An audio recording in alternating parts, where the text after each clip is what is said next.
Good morning, you guys, and welcome to episode 12 of Coffee, Casuals, and Consoles. I hope you guys are all having a really awesome Wednesday morning. Good morning, you guys, and welcome to episode 12. I had my shit unmuted. Anyways, guys, happy Wednesday. Woo! Grab your coffee. Morning. We have really fun chat for you. Everybody say hi all at once. Go. Hi. Hi. We should have done it. Hello. Hello. Hello. Xbot, I'm gonna throw your freaking headset on the ground and stomp on it. Oh, hold on, I'll fix it. We have the Xbot 448. We have Supersonic Station and Stick Figure, guys. Those are the usual suspects. But we also have the graphic god Jay Will here today. Jay, say hi. Hi, everybody. Thanks for having me again. And Jay has a little special surprise for you guys a little later on.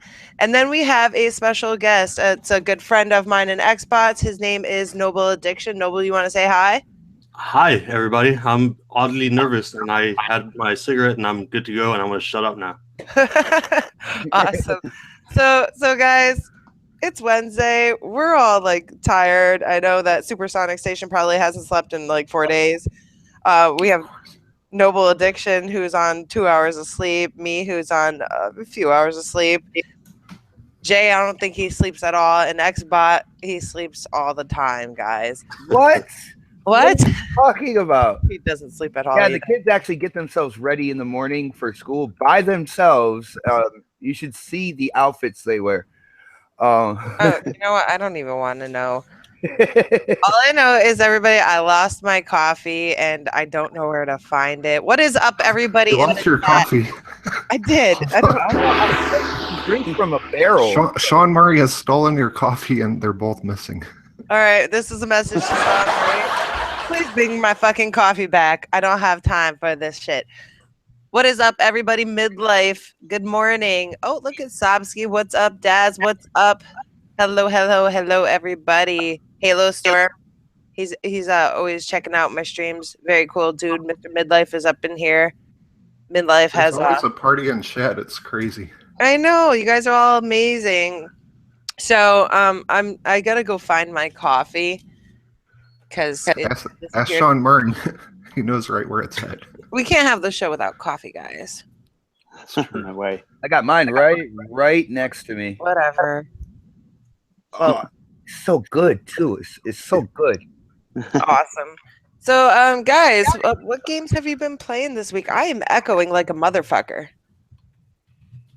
It's killing me. Like a motherfucker? I don't.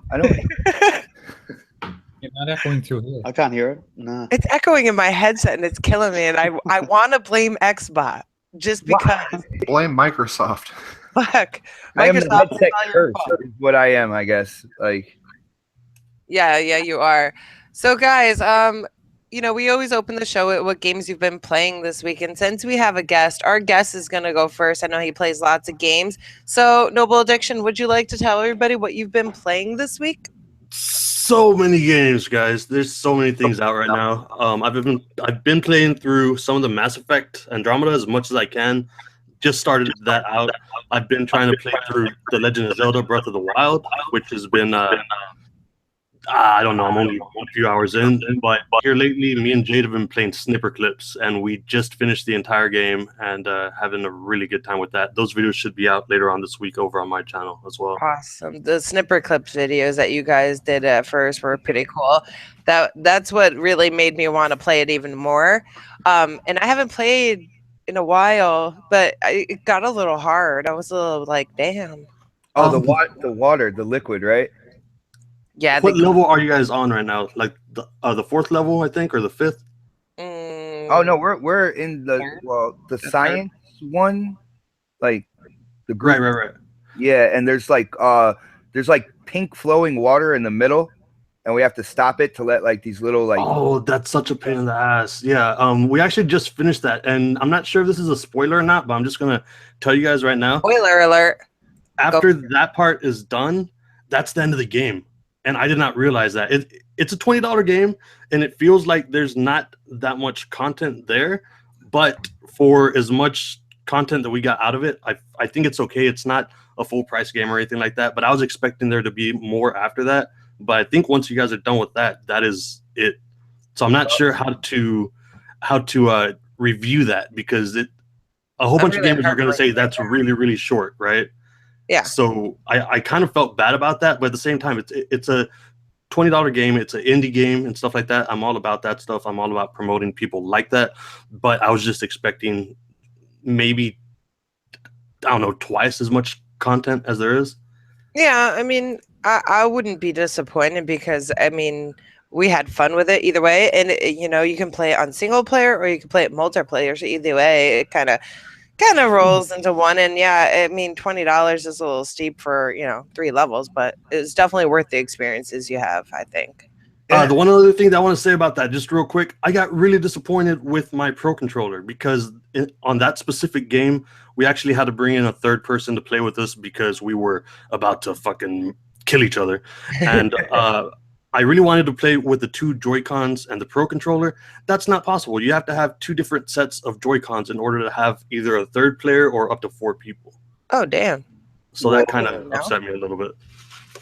Damn, that sucks. Play Cow Milker Pro yet, since you have a Switch. That's what we all want to know. How what?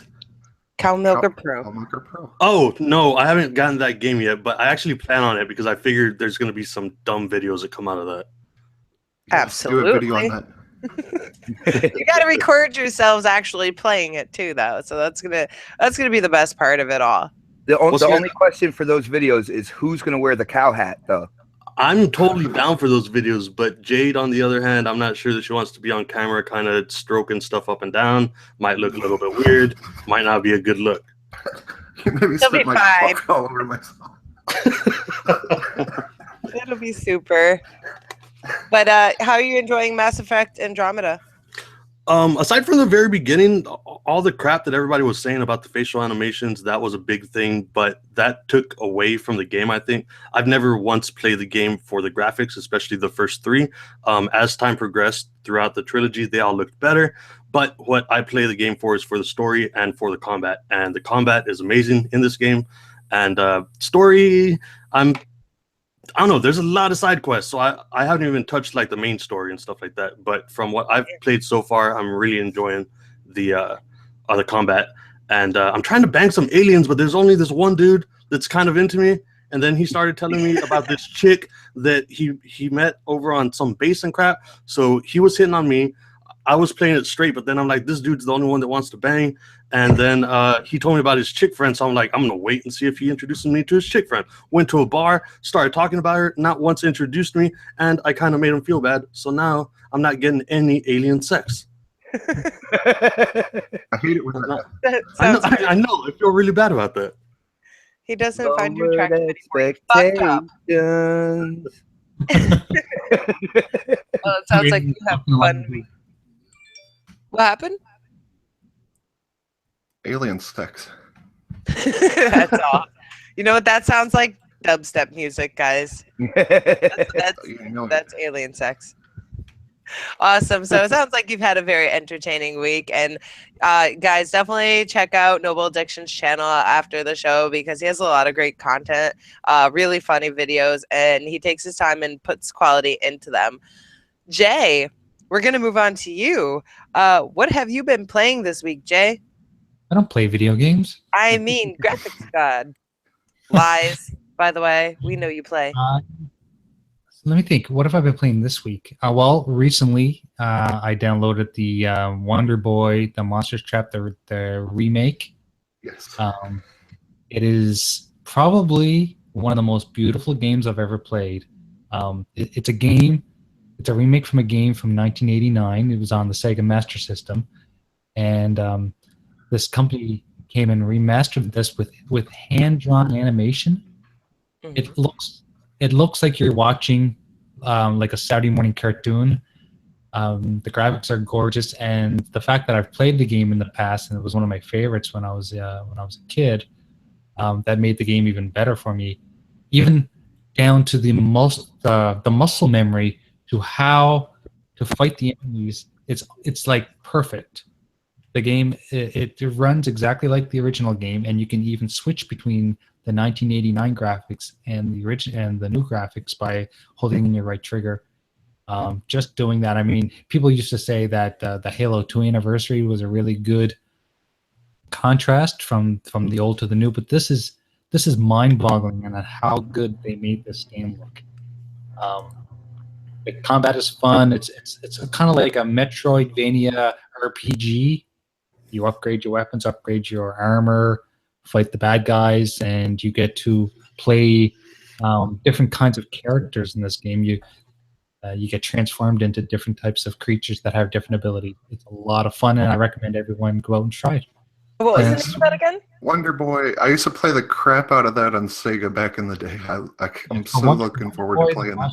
Crap, and it was just released yesterday for all the platforms, I believe. You can find it in the Xbox store. I downloaded it digitally. I think it's $15 to $20. I can't remember. Like in Canada, it was like $20. It's probably much cheaper in the US. But I've been playing that, and that's been a lot of fun. And I've been playing some Dead Island with Mooch and Crap. We've been jumping on the Dead Island not the remix, but the remasters. Not the remasters. What are they? I know what it is. I can't even think of the word. Yeah, they What came you out. just got from the sale? Yeah, like it was like 3 games for $15, so it was kind of a no-brainer. Yeah, absolutely. Well, at least you're benefiting from the spring sale, because we were talking about that a little last week, and I know you had picked that up, so that's super. No, but other than that's all I've been playing, and I've been in the middle of doing a website that we'll talk about later, and more graphics for our clients. Absolutely. You've been a busy man as always. Stick figure. Yay, what's happening? Xbox, stop making static noise. I'm trying not to. You don't understand. I feel like I'm holding nitroglycerin in my hand. I'm like, Just don't move. Freeze! Make like a statue. But Stay Xbox still. actually got a new headset, but for some reason it's a cunt and doesn't work on the freaking fucking Turtle Beaches, yo. I swear. yeah, oops. Stick, what have you been up to this week? What you been playing? Well, yeah, Stick Figure has no games. Basically, I've been away for 5 days in Mansfield, Victoria, so no Xbox.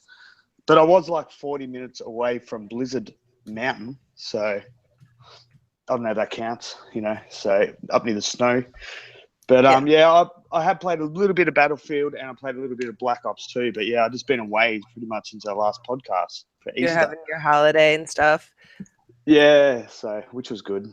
I've been playing that game called Life, which I hear has absolutely amazing graphics. Yeah, it's good, except for the children can get on your nerves a little bit after 5 days. Or like you appreciate work a hell of a lot more, and your wife. So. You were really close to the real Blizzard Mountain. Yeah, in Australia? Mount Buller, which is probably one of the main snow fields or snow mountains, I suppose, whatever you call them. Awesome. Yeah, we actually went there. There was no snow, but we went there and they had the ski lifts operating. Well, that'd be disappointing, though. Yeah, like another month, it'd be covered in snow, and then it melts like 2 months later, 3 months later. Go drive your car up there and take video. We'll compare it to Forza. I took a photo, so I can send you a photo. But so just a bit of Battlefield 1, and I did play Black Ops 2. So that was pretty cool, and it runs. I was playing multiplayer, and it, it's not like I can remember how it ran on the 360, but yeah, Digital Foundries did an analysis on it, and it's apparently running heaps better on the Xbox One, which is pretty cool. Very nice. And actually selling consoles, I heard too. People are buying consoles for that game. Buying Xboxes is a rumor, which is really strange. For that game, that's pretty impressive. Yeah, that's what the room. Yeah, people are saying that. So nice. Supersonic, what have you been playing this week?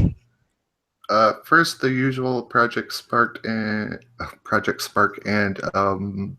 Halo, but I picked up in the spring sale State of Decay, so I played some of that, and I really think State of Decay 2 is going to be a huge sleeper hit that we aren't expecting. I think it's going to be super popular, and it's going to do really good.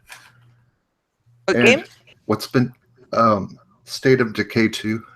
I'm looking forward to that. There's for so many sure. people that love like survival horror, like zombie stuff, and this it's going to be great. If you watch like all the reviews of the first State of Decay, they were all good, and they're fixing like all the complaints everyone had. Plus, it's going to be multiplayer, and it's like being in the Walking Dead show. But I don't know. I just can't wait. It's going to be so good. But I definitely think that's going to be a sleeper hit. Oh, it's gonna we're be just not seeing it. amazing. And my main game I've been playing this week, I didn't know this game existed, but I'm so addicted to Planet Coaster. Right, right before the stream, I made a Sony coaster, and Daz and Sapsky were watching me. I was making the roller coaster crash into a bunch of people. Oh wow! But it's so fun. You get to make your own amusement park, and like I know I trash like VR a lot, but I would buy VR like right now if that game was in VR. It's just so cool. And what are you playing that on PC? PC. Awesome. I hope it comes to Scorpio because that City Skylines game's coming. So I think Scorpio could definitely handle it. That'd be awesome. Oh, I mean, have you ever? What is the game that they had on Xbox? God damn it! I always forget the name of it. The roller coaster one. Scream Ride. Scream Ride. Scream Ride. Yeah, I mean that game. But in this, you get to make your whole amusement park, all your rides, everything, and walk around. And I don't know. I mean, I love the whole amusement park thing because I used to play like the roller coaster tycoon and whatnot. But when it came to like Scream Ride, it didn't seem to be that big of a hit. I thought it was pretty cool. Now, with that being said, and Scream Ride not being such a big hit, which it could be just the price point of the game that really screwed it over. But if people really weren't into Scream Ride, do you think that they would be more interested in building their own amusement park? I do. Like, I don't know. I have not stopped playing this game. Like, I think I played for like 12 hours straight the other day. I mean, I'm just totally so into tycoon games, so I mean, I'm all about that. I would love that. But I felt like I was actually at an amusement park, and if they put VR on that game, that would be so and cool. then you would puke all over yourself after riding a roller coaster. It'd be worth it. It'd be worth it. Nice. I love roller coasters. Awesome. Oh, stick fell out and came back. Oh, Anything else you've been playing? No? Oh, talking to me. I don't know. Just Halo, Project Spark. I'm trying to think of anything else. Nope, not really. All right, cool. Is But Project Spark still a thing?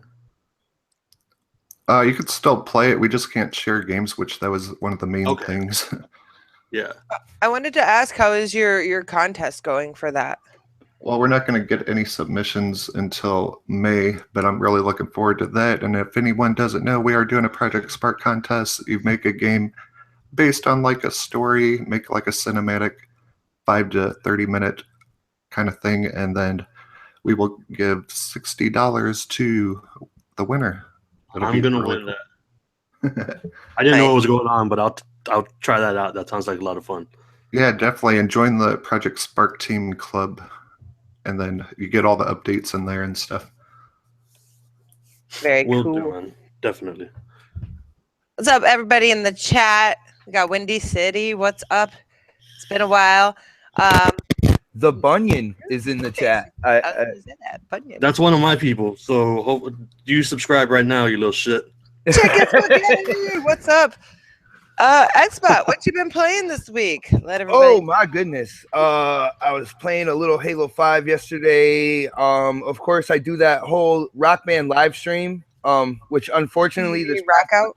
Yeah, that was cool. Community rock out. You know, my boy Daz, Sobsky. Yo, big shout out to Sobsky, by the way, because he donated for 6 songs. $2. 6 songs. Oh, really? No, yeah. This is more of a behind the scenes thing, and I'm not sure if he wants me to call him out, but I'm calling him out, man, because that is support right there. So we are actually going to have a bunch of new songs this coming Sunday as well. But it's fun just to see, you know, everybody in the community just hanging out in the chat, kind of like shooting the shit while I'm playing Rock Band. It's a game I love to play. I love those like the music games with the guitar peripherals and stuff, and they put up with my bad yellow button this past Sunday. So, but not only that, I've played Uncharted 4, which I am really getting into.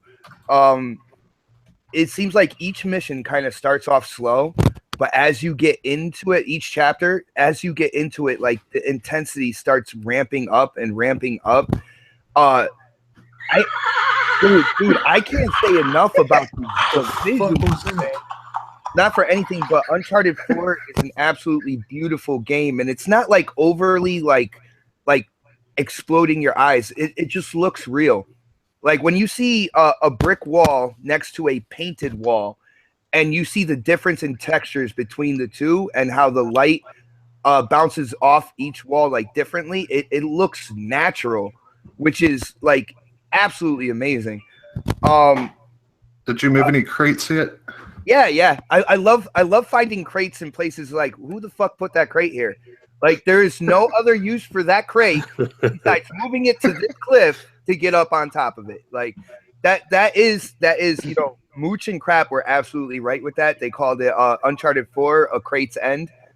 And that is definitely true. But everything else in it, like I was running across rooftops of like this mansion. Yeah.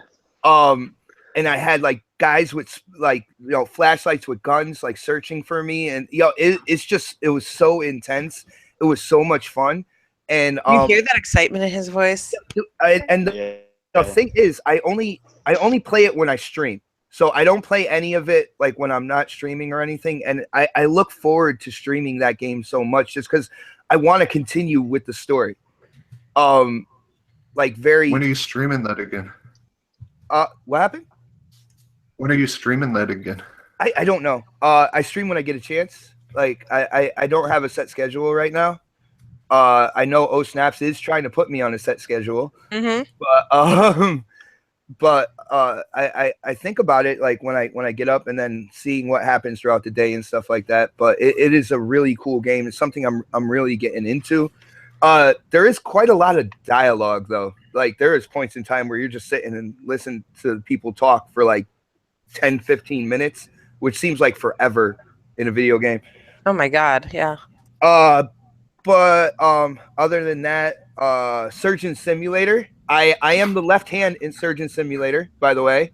I am the one who comforts the patient.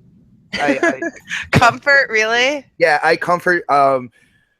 It depends. Every patient's different. Our last patient, Bob, he liked being tickled. He liked having a glass jar like bopped on his head. That was the funniest stream I have ever seen. I just looked on there and you guys are like cracking the guy in the ribs with the hammer.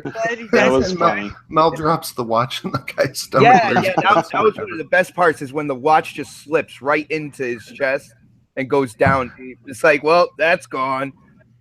But we dropped a hammer in there. We dropped a scalpel in there, like stuff like that. It's fun. It is so much fun, and I like the kind of like I don't know innovation or whatever. Having like two players and one using one hand and the other using the other hand, like it's something that you don't normally get in video games. It's something new, and it was a lot of fun doing. Let's see what else. Oh, Voodoo Vince Remastered. I actually did a stream of that yesterday. That is man, that brought me back to the OG Xbox. And guys, I just want to tell you, like, there are a lot of titles that were on that original Xbox. You know, the Crimson Skies, the Tao Fang, the Kung Fu Chaos. There's just so many titles on that OG Xbox that can be brought up to today, like rebooted and redone with the graphics engines that are out today and stuff like that. I hope Microsoft does something like that with those titles. Sure. But how's Voodoo Vince? Is it pretty good? It's good. I will say the jumps are a little buggy sometimes because you get a double jump, right? But on your first initial jump, if you bump into anything, you can't double jump. So like there are points in time where I thought I cleared like this little ledge or whatever, but I guess I accidentally hit it or something like that. I didn't double jump and I fell into the like bottomless pit or whatever, which is an achievement, by the way. The first time you fall into a bottomless pit, you get like 10 gamer score. Real quick, Xbot, I've heard a couple of people, well, not heard, I've read a couple of people complaining about the double jump glitchiness. I think it was yesterday and this morning, actually. Well, see, the thing is, like, it was remastered, it was up-resed, right?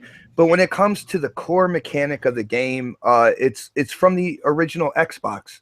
And if you remember platformers back then, they didn't perform very well. There was a lot of glitches in past games and stuff like that. And this is just like an up-res remaster. It's not anything to, write home to mom about or anything like that. But it is a fun game. And the premise of being a voodoo doll and inflicting pain on yourself to take out the enemies around you, I love that idea because it's something that's so different and it hasn't been duplicated, I don't think, since Voodoo Vince came out. Real quick, I've got a question about that, man. Wait, I'm sorry, go ahead. No, I'm sorry. Guys, you might want to pay attention. Mr. Midlife is doing a giveaway in 5 minutes. And also a quick shout out to Noble Addictions lady. Jade Addiction is in the chat checking out the show today. Now, guys, go ahead and continue talking, but look out for that giveaway. I just wanted to ask Xbot. Okay, so I jumped onto your stream or the video that you were doing the other day with the Voodoo Vince, and I was just wondering because I've never played that game. I have no idea what the hell or how it plays. So I saw you attacking yourself to take out the enemies. How or can you be hurt then? Because that didn't make any sense to me. I wasn't able to stay on for a long time, so I didn't really get to see how that worked out. All right, the way it goes is you're the kind of like voodoo priestess or whatever that made you. A couple thugs came in and stole something called zombie dust, and as they took it away, they drove away. I guess the zombie dust was leaking out, and they said it was quote unquote like changing reality, and it formed like these monsters. Those monsters can hurt you. All right, so that's the way they kind of did that. Those monsters can hurt you, but if you go and use your voodoo power to inflict damage on yourself, it hurts them. But you can also punch and spin and dive on to the enemies as well. I would keep stabbing myself. Well, see, because that's what I saw. Like, I saw you stab yourself like once, and then you took out like 8 people, and I'm like, what the fuck is going on? So far, I've done a chainsaw.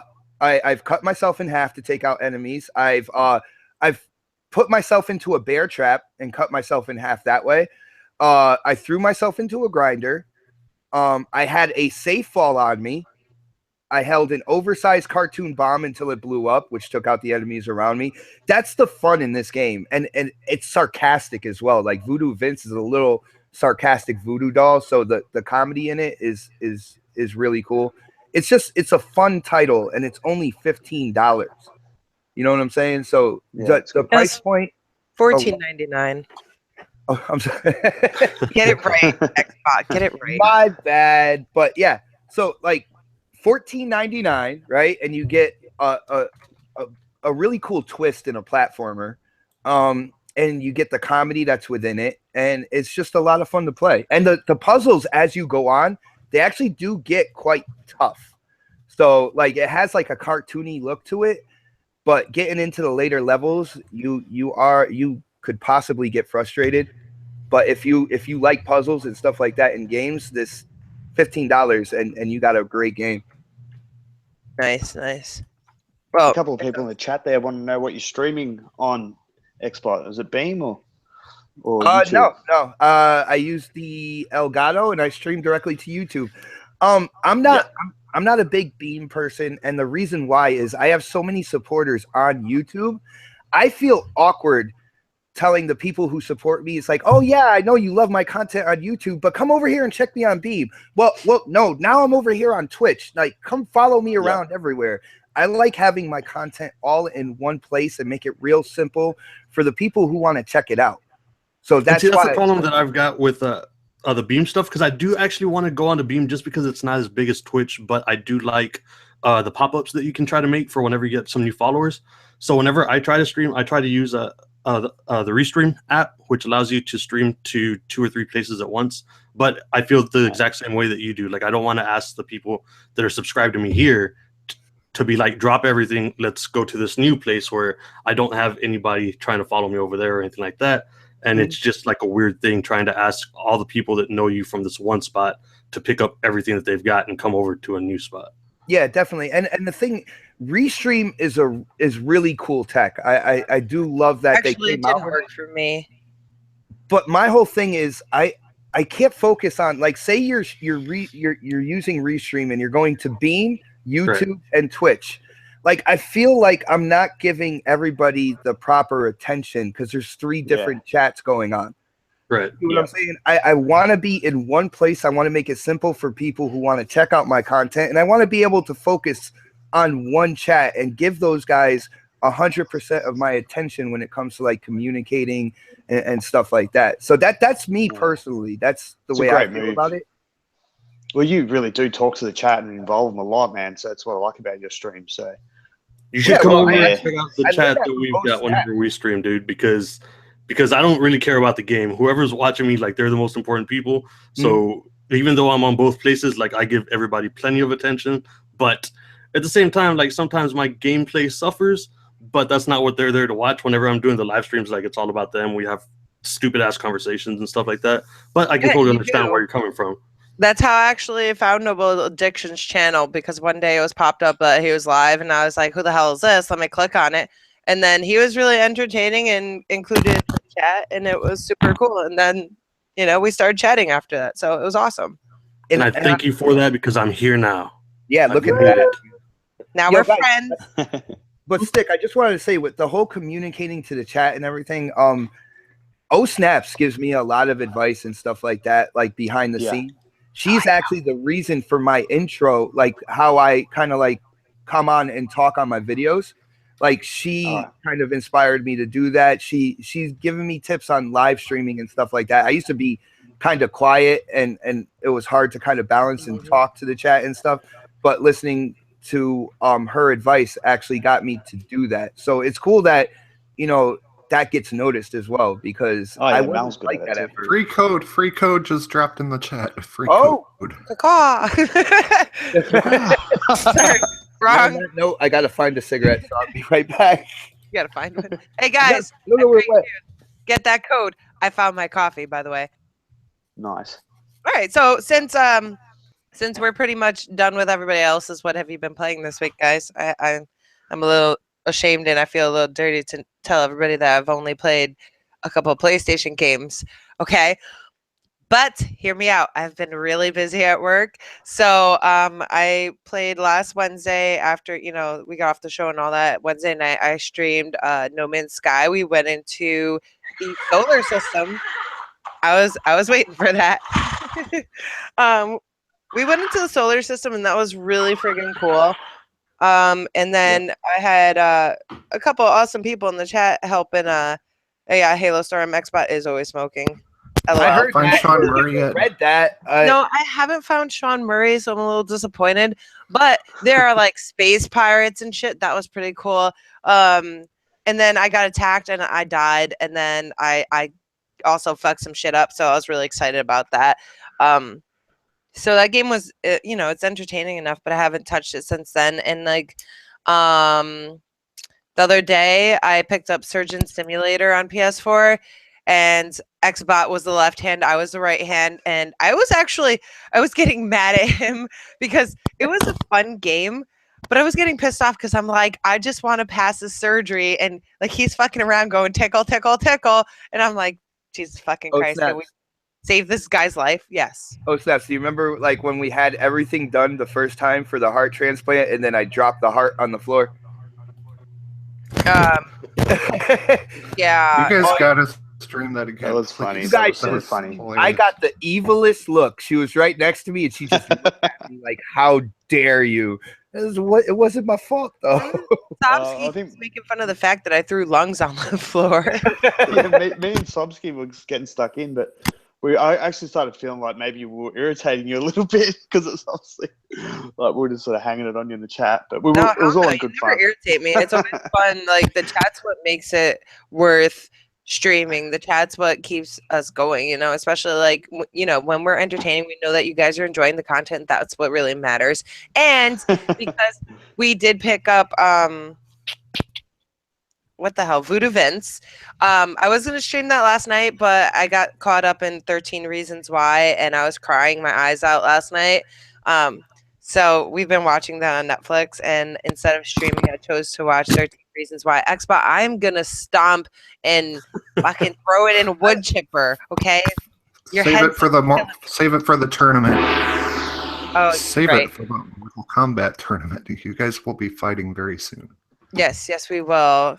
And he's gonna have a new head. When I go to hit mute, I think that's when you hear it the most. Oh, use the mute on the Hangout, please. Okay, no problem. So much better. So yeah, that's all I've played this week, and I will be doing a stream of Voodoo Vince. I've never ever played a Voodoo Vince game before, so I'm really excited because I did see some gameplay for it, and thank you for the heads up with the double jump shit that's going on. But I will be streaming that a little later today because Wednesday is my dedicated stream day. And yeah, you know, as long as everything goes well at work, tomorrow I have a big day, 420, woo! So it's going to be exciting. What is 420? Nothing. Nothing? She's like 420.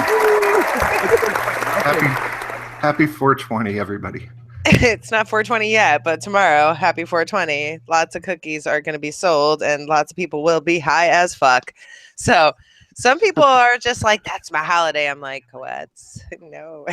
But okay, whatever For the works. people that say that, you should ask them, do you remember last year's 420? They'll be like, kinda. No. So, yeah. I don't know, but I was really hungry. Rob Dark wants to know if anybody on the panel wakes and bakes before the show. I cannot do that. I cannot function. I am very... I would be a very paranoid person. Would be. I'm clear-eyed. I'm clear-eyed. No Visine needed for me right now. I'm checking the chat. Who won that wake code? and bake? I think I know. Yeah. I see some green in the chat. I see plants. Oh snap! Jesse Walker is in the chat. I want to say, Mr. Midlife, thank you for throwing the code out there. Who won the code? Good luck to whoever got it. Unfortunately, Timodos couldn't use it because his region or something, which really sucks. But yeah, you guys can change your region, but I know when you're trying to redeem codes, you can't do it that quick. Anyways, guys, we are gonna move on. And I wanted to talk about the self-service refunds because, as you guys know, Microsoft opened up, I think it was last week, the self-service refunds. What do you guys thought on that? Like, how do you feel about the fact that you have either 2 hours or 2 weeks? It's like, 2 hours or 2 weeks. It's all positive for me. I think it's a great idea. You think so? Yes, it's going to put devs in check not to... Don't fuck up. Don't fuck up.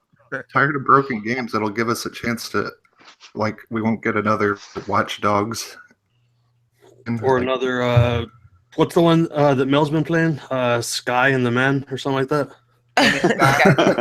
No Man's Sky. Man in the Sky. Right, Yeah, because No I Man's mean, they Sky. already had that for Steam, and now that they have it available on Xbox, how many more games would have been sold back if they had it on Xbox before that? You are correct. That's a good point, but don't you guys think that might add to delays in games as well, though? Because it seems to be. I'd rather see delays. I'd rather see delays if games are not broken. Yeah, then maybe I the agree. Mass Effect wouldn't have had all them fucked up animations. Or if you're falling through the map division. Yeah. Oh man, Division. I miss that game. Do you think that devs might? Sorry, did I interrupt, Son? Do you think? No, it's all right. It's all right, Saf. Go ahead. I mean, That's why we're here, to interrupt each other. No, do you think devs might, with a campaign game, make sure the first 2 hours are really kick-ass and structure the game that way so that people don't sort of trade it in? If it came to PlayStation as well, I don't know. I reckon they'd have that in mind. Better make the first 2 hours really good. Boosting up the beginning of the game You know, but you have the speedrunners, those people that just fly through games, just be like, I'm the first one to beat that, blah, blah, blah. Somebody I think they might it's a hold good the idea achievements. They get to pick where to put the achievements and stuff. I think they might hold those like till later on in the game. But I seriously want devs to be put in check to not release broken games. And I don't know where demos went, but I think all games should have demos. I don't know. Steam's been doing this for like a while now, and it works great. So I'm glad to see this come to Xbox. Just remember, options are good, guys. Oh Yes, yeah, options are always good. I just And feel they'll bad sell more for indies. some of the smaller games, like other indie game devs that make games that are maybe like 2 to 3 hours long. That are really, really short games, but are actually really good games. But people are going to beat those in 2 hours or under 2 hours, and then try to get their money back for that. And although I'm all about all these games, I love all sorts of games, and I love that people have the option to do this now. At the same time, we do need to support smaller devs and people. They're kind of assholes that, or I mean, I don't know, maybe they're not even assholes. Maybe they just don't have the money for it and stuff like that. And they're going to go and try to beat these games as quickly as possible and then try to get their money back. And that's There going is to maybe be they're smaller devs. abuse policy. I think Yeah. they'll have to have a legit reason. I don't think they're going to let you do it like Nah, you won't be able to do that. every They'll probably you take the did. I mean, achievements off you if you trade the game in or something like well, that. the refund is pretty much no questions asked from what I understand. Like you just go in and they check to make sure that you have played I less haven't played 2 hours. Right. and you know you haven't owned the game for over 2 weeks, and it's just like a no questions asked type thing. Now I think they could, you know, it's a general rule, the 2 hours, you know, within 2 weeks type deal. When it comes to the smaller titles, I know Microsoft loves disclaimers with their Windows 10 on PC and stuff like that. If you ever read through the small print, you'll always find, well, yeah, this is usually what it is, but with this case, it's special. Like you'll read a lot of like fine print. I could see them put in fine print in like the description of the game or something like that on the store. That'll say, well, no, you only have like a half hour on this one in like a week. You know what I'm saying? To refund it. I think it'll go kind of like with the smaller titles. It can go by title. You know what I'm saying? And that whole 2 hours, 2 weeks might be a general rule. It's like 2 hours or like 2 weeks, whichever comes first or something like that. Yeah. I think they should put it to where if you got achievements, they should take it back away from you if you get a refund. I totally agree. If they're able to do that, I've got some games that were crap that I would love for them to take my achievements away because I should not have played those games. But if they give us an example. man. I don't know, just some like really obscure game that I'm like, oh yeah, I'm gonna try this game. I'm gonna make some awesome content of it, and it was the worst game literally in the world. And now I've got like 1 achievement for that game. I'm like, fuck, man. Was that Dear God or? I do have Dear God. Dear God is a piece of shit. Oh my goodness, that game. I do Oh. have that game, and Oh, I've got yeah. like 2 achievements on it. I had fun playing, dear God. Really? Wow. But Little what bit. about, I think the indie developers. Oh, sorry, man. no, it's Go. what about that game Ben-Hur that came out for Xbox? Apparently that was terrible, but you get a lot of achievements at using playing it. So We all know Randall Thor played that game. Rob 100%. Dark in the chat said Burger King games. Do you guys remember those when Burger King gave out those Burger Sneak King King. games? Sneak King, yeah. Sorry. I got I excited. was checking my email, guys. Sneak King was kind of fun and stupid. You go and buy a Disturbing. Big Mac and get a Sneak King. That was kind of cool, actually. Like, there's like 3 different games you could get. I couldn't believe it when they were reselling that at GameStop, and I remember it was like $3 or $4. I was like, really? I got it for $1 and change, so I don't know what you're talking about. When they first started offering it, like people would trade it into GameStop, and it was like $3, $4, and I'm like, man, all I have to do is go to Burger King and order something. I get it for free. No, like- just think, if I got it for like 98 cents, how much did GameStop actually give somebody for that game? Like 22 cents. Here, we're gonna give you 22 cents for that. Oh wow, I think you're being generous right there. I think they had the customer pay them to take the game away from them. Probably. I thought it was fun. I played it with the kids. Guys, with the whole self-service refund thing going on, Do you guys think that this is going to possibly open up Xbox to do some type of digital game trade-in in the future? I'm really curious about this because I would really, really like to see that. So me getting a refund, I mean, I don't really need a refund. I'm looking more towards, like, in a sense, like a GameStop type of thing, like a credit towards us getting a new game or something. What do you guys think about that? I would be 100% down for them to actually allow us to trade our games that we bought to other people for them. That would be super. Charging them like a cheaper price, right? Like I think that would be a whole lot better for me. Like if I play a game, I usually play through a game just once and then I'm done with it and I'm on to the new thing. I've got a PS4, I've got an Xbox One, I've got a Switch, I've got PC. So whenever I'm done with the game, like I am done with the game. But if I could give that to a friend to where they only had to pay like half of what the game is actually worth because I already owned it, I think that would be something really cool. I'm not sure if they can do that or not, but I think that would be awesome. I think they need to devs. I'm sorry, go ahead, Stick. Oh, I was just going to say it's a little bit unfair to devs, isn't it? They're not going to get that extra sale. Well, I mean, it's the same thing that happens at like a GameStop and stuff. Right, yeah. Well, that's it. Like GameStop, you know, that whole thing is really bad for devs, the whole trading thing. So I like the whole refund thing and like a digital trading would be, GameStop would really love Microsoft if they did that. All right, so Sobsky said, what about the games with gold, though? How would that work? I would imagine if you got it for free, because you know how when you click on it, it says, like, the price or whatever. Like, they obviously would know which games. I mean, I don't want to say obviously, because it's hard to keep track of so much stuff. But I would think that they would have, like, something that tracks how much you paid for the game and stuff like that.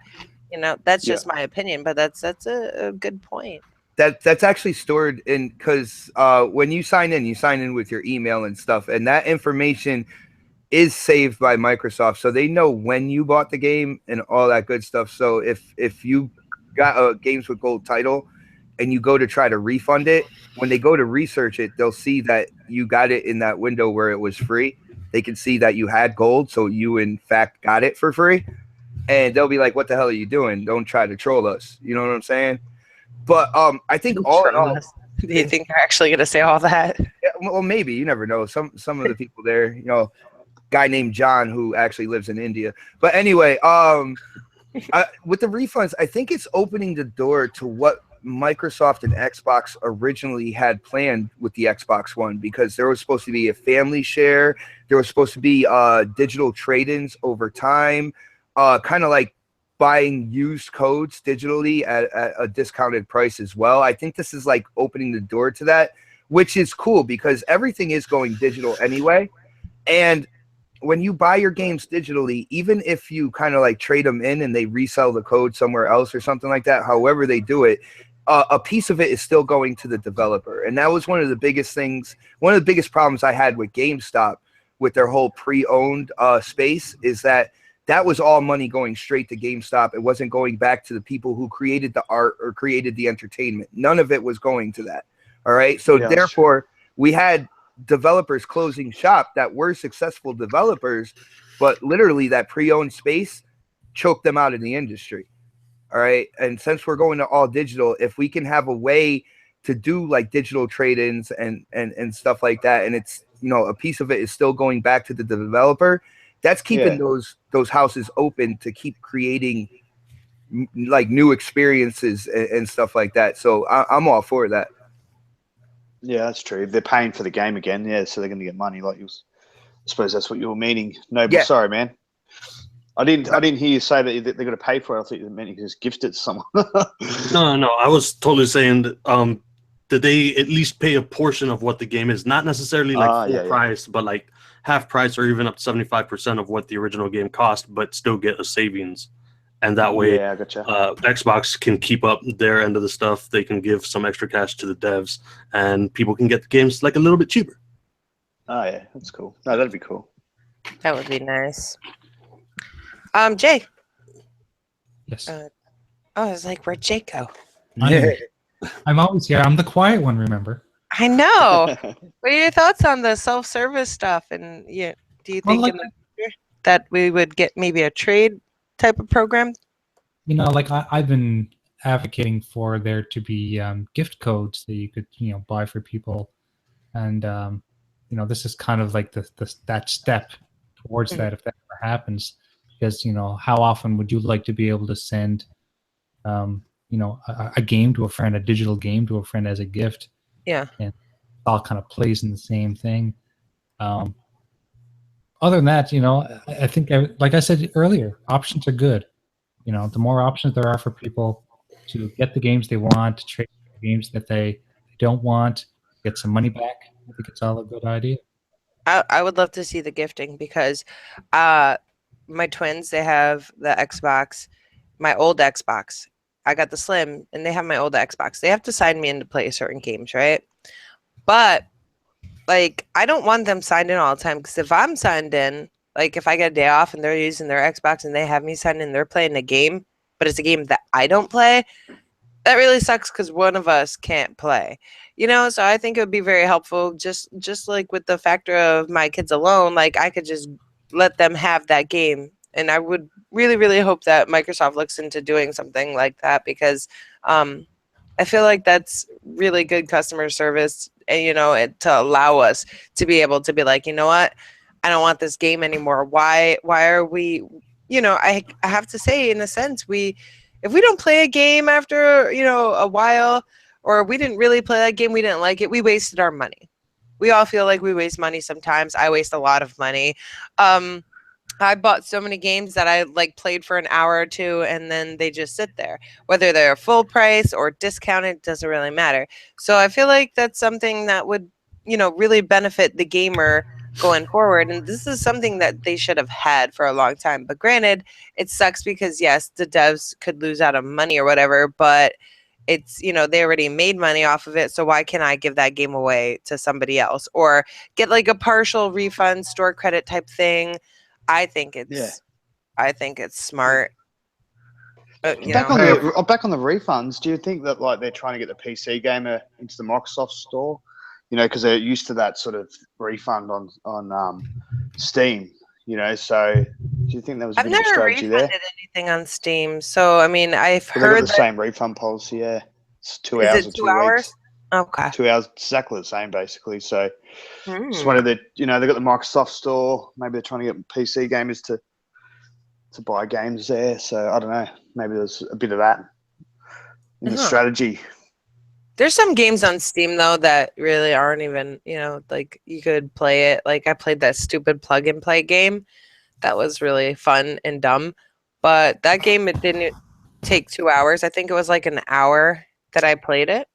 That plug and play is still one of the best gameplays we have had on Next Podcast so far. The chat just blew up the first time we showed that. I distracted everybody in the podcast with that gameplay. I was very proud of myself that day. Oh my goodness. Whenever you guys have a chance, check out Genital Jousting. It's not a good game, but holy crap. Jousting doesn't sound like a good game. It's not a good game, but check it out whenever you guys have a chance. It'll definitely call some attention to anybody that's watching's eyes, no matter what.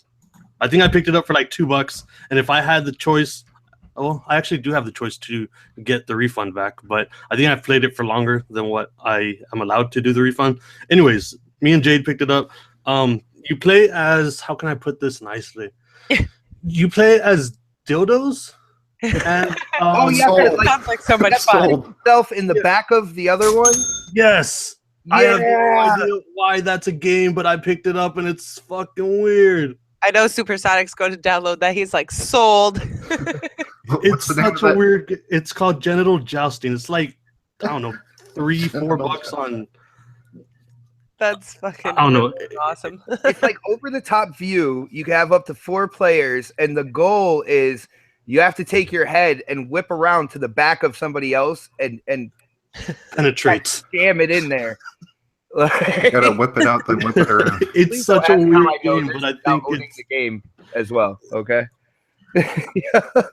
I don't know, but if you want to freak somebody out, because I saw the video that Mel made, that plug and play, and I was like, "What the fuck is this?"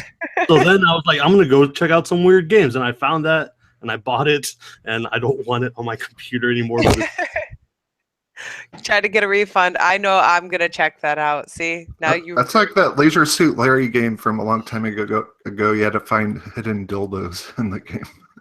Was that the one that came out on Xbox 360? I think.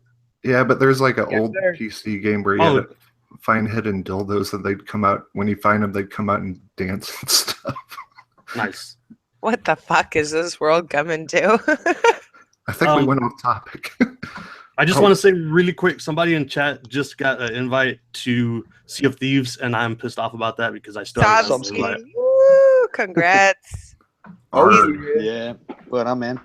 He's been really sad because everyone else is getting invites, and then he didn't. Now he is in. And Sabsky, just so you know, every Wednesday they have like a thing where you can game on there too, so you don't have to wait for just the tech alpha.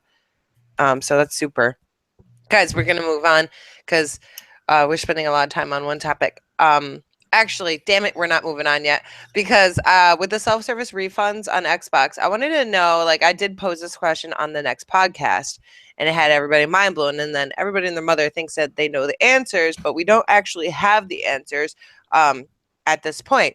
How do you guys feel this will affect the EA Access titles with the refunds? Do you think that they're not going to allow refunds for these games, or is it going to be the same? You tried this game for 2 hours, even if you didn't purchase it, and then they go and purchase it. Is it going to come back and bite them in the ass? They already do that on PC. EA already has a thing just like EA Access on PC. So there's Steam on PC. So I don't know. They're already doing that. So I don't think it'll affect. What do they do? Affect it at all. You get the refund still? Yeah. Okay. I have the So answer, you can play guys. for 12 hours. No, you don't. I have the answer. Well, when it comes to EA Access, what they seem to be doing now is they're blocking off like the single player experience at a certain point in time, whether it's like the end of the second level or something like that. So I would probably see them kind of like use that restriction more often, so this way you don't go through the single player. In terms of multiplayer, I mean, I don't think they have a problem with you playing for 12 hours and then giving it up, because if you played the game for 12 hours on multiplayer and you didn't like it, because let's be honest, a lot of the stuff EA is doing multiplayer, it's ranking up and stuff like that, especially like shooters, Titanfall, all that good stuff. I don't think they would have a problem giving the refund, but I'll see like stricter restrictions for how far you can go in single player, which will actually kind of suck. You know what I'm saying? You figure a big time publisher like EA would publish out games that, when they do have the single player, it would last a while, a little more than 12 hours. But I don't know. I think that's what they're going to do. They're just like heavily restrict the single player. Yeah, okay. There's a free candy white van sitting outside of our house right now. Uh-oh, that's Sean Murray. Get him. It's got little cage windows. Stay away, kids. Don't talk to Sean Murray standing by that van. The kids are in school at the moment, thankfully. All right, guys. So let's talk about some VR, because there's a really interesting article, and it's basically stating that Sony and Microsoft are looking to work together in a sense as far as VR goes. And I'm like, damn. How is this going to affect the future of gaming? But Xbot, I want to ask you about this first, because you're the one who had sent the article to us. So it's pretty interesting to me. Yeah, well, pretty much what it is it's not that they're just interested in working with each other. They actually are working with each other when it comes to mixed reality, VR, and even AR with the HoloLens. Yoshida and executives from Sony have come over to the Microsoft campus, and they've tried out the HoloLens. They gave input and stuff like that, and vice versa. Phil Spencer went over with a couple of his buddies, and checked out the PlayStation VR before it came out, and they're actually sharing like tech and stuff like that, and that has a lot to be said right there, because there's this whole console war thing going on. And when you see these companies, in all actuality, they work together a lot. Like a lot more than we know. Yeah, they don't put like they are they're rivals within the industry, right? That's down to the consumer. But with them being at the top level, putting out these products, they don't see each other like that. And we really got to kind of wrap our heads around this, that they will actually work together on these type of developments when it comes to VR, a bunch of things. And they don't really see it as rivals.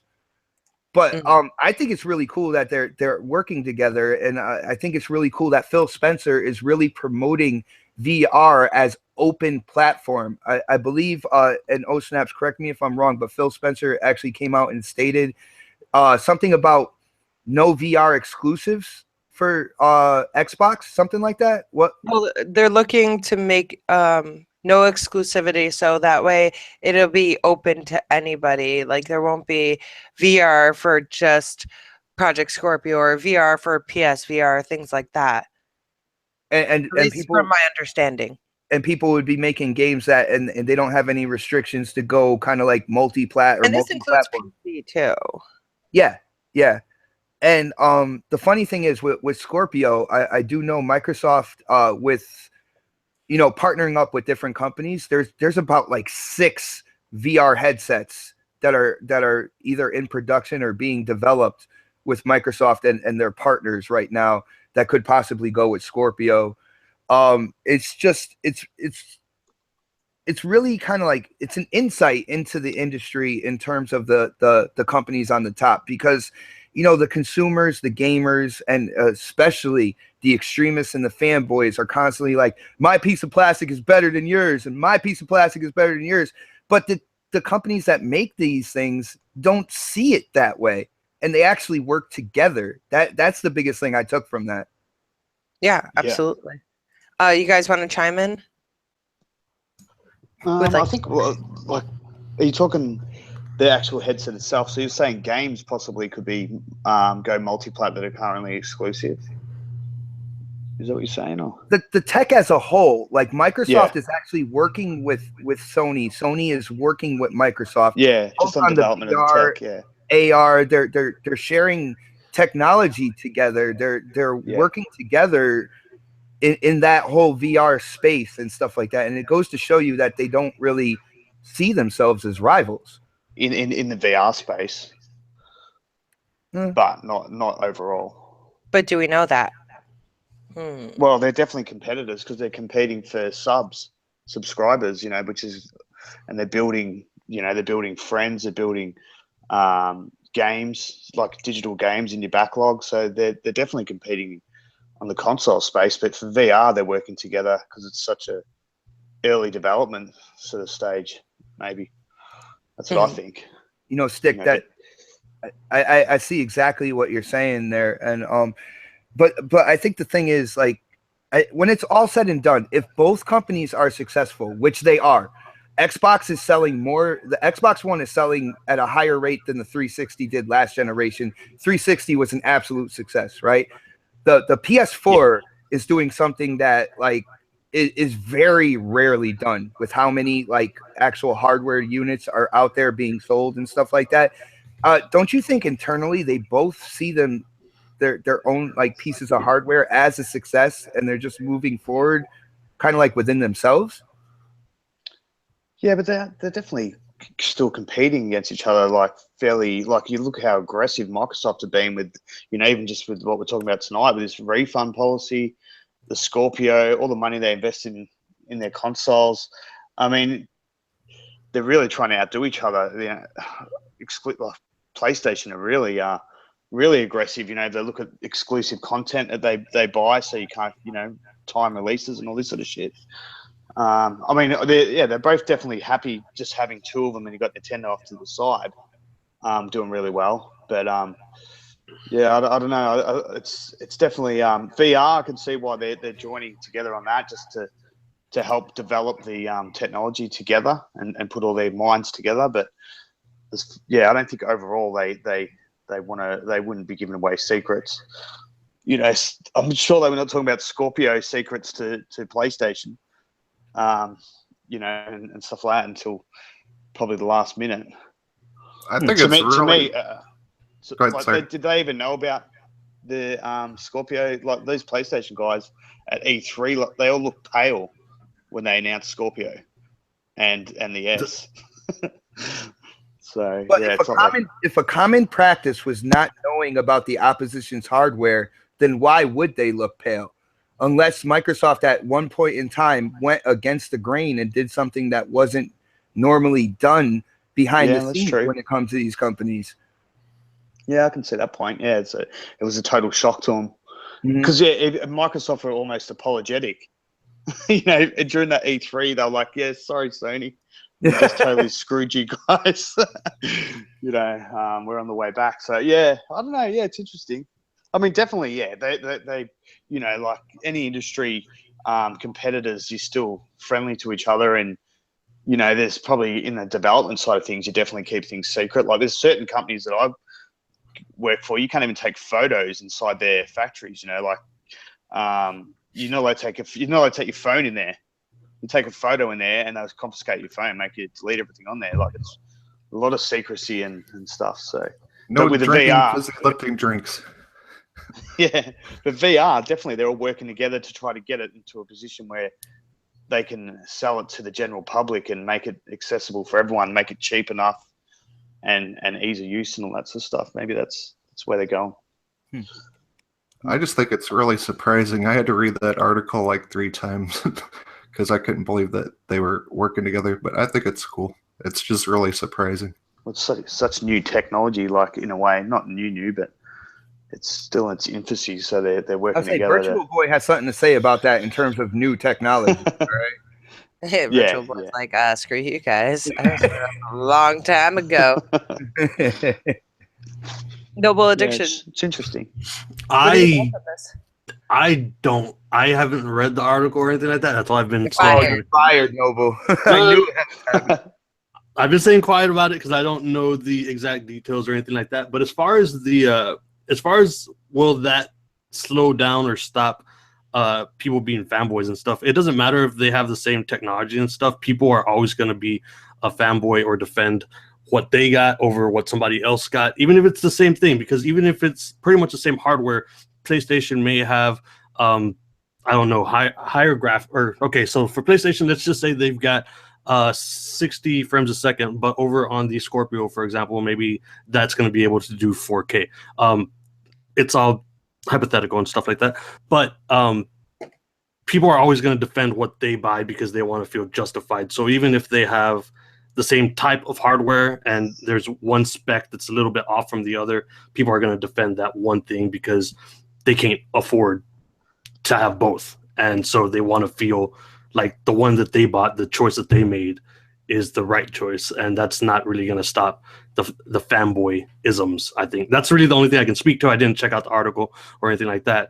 But as far as fanboy stuff goes, that's always going to be around just because people are kind of dicks. Mm-hmm. For sure.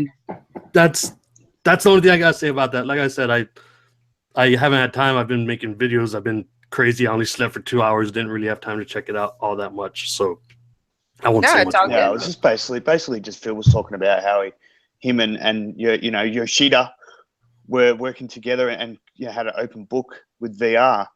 What I do wish that they would do is I wish Xbox would share the technology with PlayStation to where they could change the goddamn names. That would be amazing. I think Sony has that technology already. They just don't want to do it right now. Just let me give you money. I'll pay for it. I don't give a fuck. I just want to change my gamer tag. What is it on there? It's the same as on Xbox, but I want to change it to where everything that I have, if you guys type in Noble Addiction anywhere online, all of my shit pops up except for PlayStation. So, the little asterisk by the PlayStation. It's like, well, over here, my PSN account name is like. Yeah, and I'm like, just let me change it, bro. Like, if you guys are sharing technology, share that shit. Yeah, but that's all I've got. Yeah, the funny thing was when I put this article up in OSNAP's Reddit, like, I don't know, OSNAP's, I know you want to go through the rest of the panel, but you remember the question you posed after that? For like the future, I'm waiting to get into that as well. Yeah. Jay, you want to say anything about VR? No, I haven't read the article either, so I apologize. You're fired too. You're all fired. The way I look at it, if Microsoft and Sony are working together, you know, Microsoft has already got the technology for AR. Sony's already got the technology for VR. Maybe they're working together to kind of collaborate on how Sony can now incorporate AR into their products and vice versa. So that could be the very reason why they're working together, because, you know, each team has already done all the research. So why go through all that extra effort when you can just call your buddy across the street and say, hey, bring over your goggles so I can check all them apart. Yeah, exactly. That's basically, I mean, everyone benefits from technology and everyone benefits from having options. So yeah, absolutely. I mean, I like options. Supersonic. I don't know what they did. Phil Spencer and Yoshida watch you guys play Surgeon Simulator. They're like, oh my God, we got to work together and get this game in VR so they can actually try to not to drop the watch in the guy's stomach. I think that I'm not sure, but I think on PC there might be a VR variant. I think I saw Funhouse possibly playing it on the HTC, but I'm only like 60% sure on that, man. I got to go back and check out their videos. I think there might be a VR iteration of like a Surgeon Simulator. So yeah. You know what's funny? When I saw you guys posting videos online about Like a Surgeon, I thought you guys were singing Like a Surgeon now on Rock Band. So I was like, oh my God, they're playing Like a Surgeon. I used to love that song when I was a kid. But and then you go in and check it out. You're like, what is this? Disappointment. Oh. Weird Al is awesome. Yeah, he is pretty freaking awesome. I just want that roller on VR, then I would buy a VR and horror games. But I don't know. I think it's cool that they're working together, and so we can actually get a good VR and AR stuff that doesn't make us sick. They put their heads together, and everyone's happy. Yeah, no wise. Like a Surgeon Simulator VR, not Like a Surgeon. I've seen Surgeon Simulator VR, I think. I'm pretty sure they do have that in VR, but I'm not positive. But there's like other games that are very similar, like the cashier one. I don't know what the fuck it's called, but you have to like be a cashier and you got like this, you just use the motion stick thingies to do everything. So it's the dildos. Similar. And it's pretty cool. Now I got distracted with work stuff. So I don't know where we left off, but if you know, Sony and Microsoft are coming together for VR, you know, and I'm kind of thinking that you guys aren't going to see any, you know, like you're heading towards they're not going to be working together in the future. But if for some reason they do you guys think that this would kind of, you know, squash the console war? I can kind of see what Noble's saying, because people, just the society we live in, everyone's like, mine is better than yours. It doesn't matter what it is. It could be a pencil. And then, you know, someone's really like, haha, I got this pencil. I got a mechanical pencil, and it's more amazing. My pencil's better than yours. It's longer. It's darker. It's more colorful. I don't know. So it's the kind of society we live in. You know, and at the same time, I would kind of like to see the console war squashed, but it kind of keeps things interesting at the same time. So, I mean, you guys think the console war is just fucking stupid. Agreed. Like, I mean, I swear 95% of gamers don't give a fuck about the console war. I'm just going to say that. It's a you know, really vocal minority. You know, I only own an Xbox. I haven't bought a PlayStation because there's been nothing really that's attracted me to it. I sort of got the blinkers on a little bit. You know, I've got one console. I've got the games I want to play. If something came out on PlayStation, I'd probably buy it. You know, this PS Now, I might look into that. But console wars have always been here. They're not going away anytime soon. There was like we were having a war on Twitter earlier against Sega versus Nintendo old school console war. That's pretty fun. Well, I mean, like at the same time, healthy competition's good, man, but people getting upset over someone releasing a more powerful console is just the fucking weirdest thing ever, if you ask me. I was just about to agree with what you just said. Like, I think console wars are actually good because competition is always good. And whenever the Scorpio comes out at the end of this year, the PlayStations are going to have a drop. Like the competition is always good for the consumers, because if we didn't have that, then everything would just be one set price. It wouldn't drop down or anything like that. But I can guarantee you guys, whenever the Scorpio comes out at the end of the year, the PlayStation is going to have a sale. And for people that already have an Xbox and might not pick up a Scorpio and they don't have a PlayStation, they may pick up a PlayStation because of that. So I mean, I don't know. The competition is always good for the consumer, at least. Yeah, yes, definitely for the consumer. I mean, the companies competing is good, and like giving ideas to your, feedback to the companies what you want is always good. But yeah, like getting the whole console war where people get emotionally involved in it, and like I seen when Scorpio got released, there's so many people on Twitter and that were just devastated that even when their PS Now, where their games went to PC. They're talking about putting PlayStation 4 games to PC, and some people having heart attacks over that. Don't do it. Just wait. They were devastated. Like, what weirdos? That's all I can say. Like, I say just do it so more people can enjoy the games. Like, the gaming media brainwash people. I think. Well, they make money off it, don't they? So. Well, I mean, yeah, I guess so. I was just gonna say, I think people do that shit to themselves, though. They just.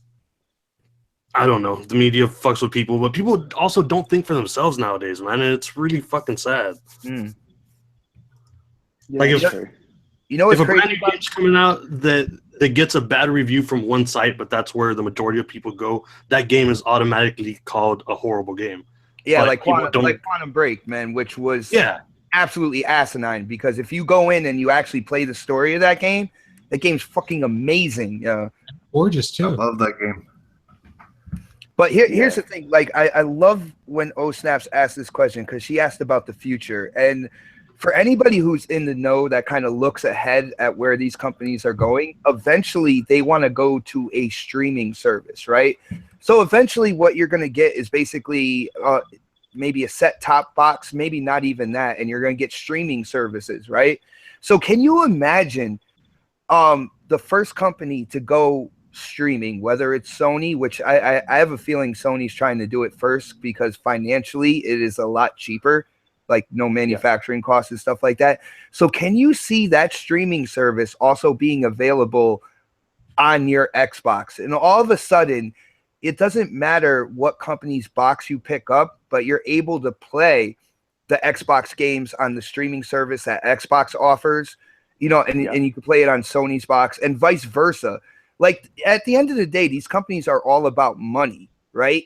Mm-hmm. Right. And if they're both making money, they're both being profitable, they have no problem putting their games on the same box, especially, like I said, streaming service, subscription fees, stuff like that. They have no problem doing that. So when you look into the future, knowing that that's where these companies want to go, like, that could very well happen. And then what are these fanboys or extremists going to do then? You know what I'm saying? Yeah. Well, I bought this accessory for mine. Mine's better. Mine's got a green light right there. That makes it amazing. Well, 5G, when that comes out, that's going to be enable streaming, isn't it? Like, it's going to be through the airways, the internet through the airways. So that's when streaming will definitely come into play. It's funny. Microsoft was working on like kind of like a no lag streaming thing, and they are actually it's codenamed DeLorean. I don't know if you guys remember this. It was like over a year ago that they were talking about that they were developing this technology to make sure that the lag is down to its like lowest possible point when it comes to internet connections. And you know what they're doing with it? They're not even charging people. Like, they're going to cable companies, to ISPs, internet service providers and stuff, and as they're really developing this tech, they want to give it to them. Do you know why they want to give it to them? Because they want their streaming service. But Sony's going to benefit from that as well, because if these ISPs take that technology, game streaming is going to go to a whole other level. They're talking about over like 70% less lag when it comes to copper wiring. And who the hell uses copper wiring now? You know what I'm saying? Like it reduces lag even in the copper wiring, and they're gonna put that out there for ISPs just to use. I mean, so this streaming service thing is gonna eventually happen, and I can definitely see both Sony and Microsoft, Xbox and Sony like playing off of the same set box. Yeah. Oh, nice. Carry on. Nice.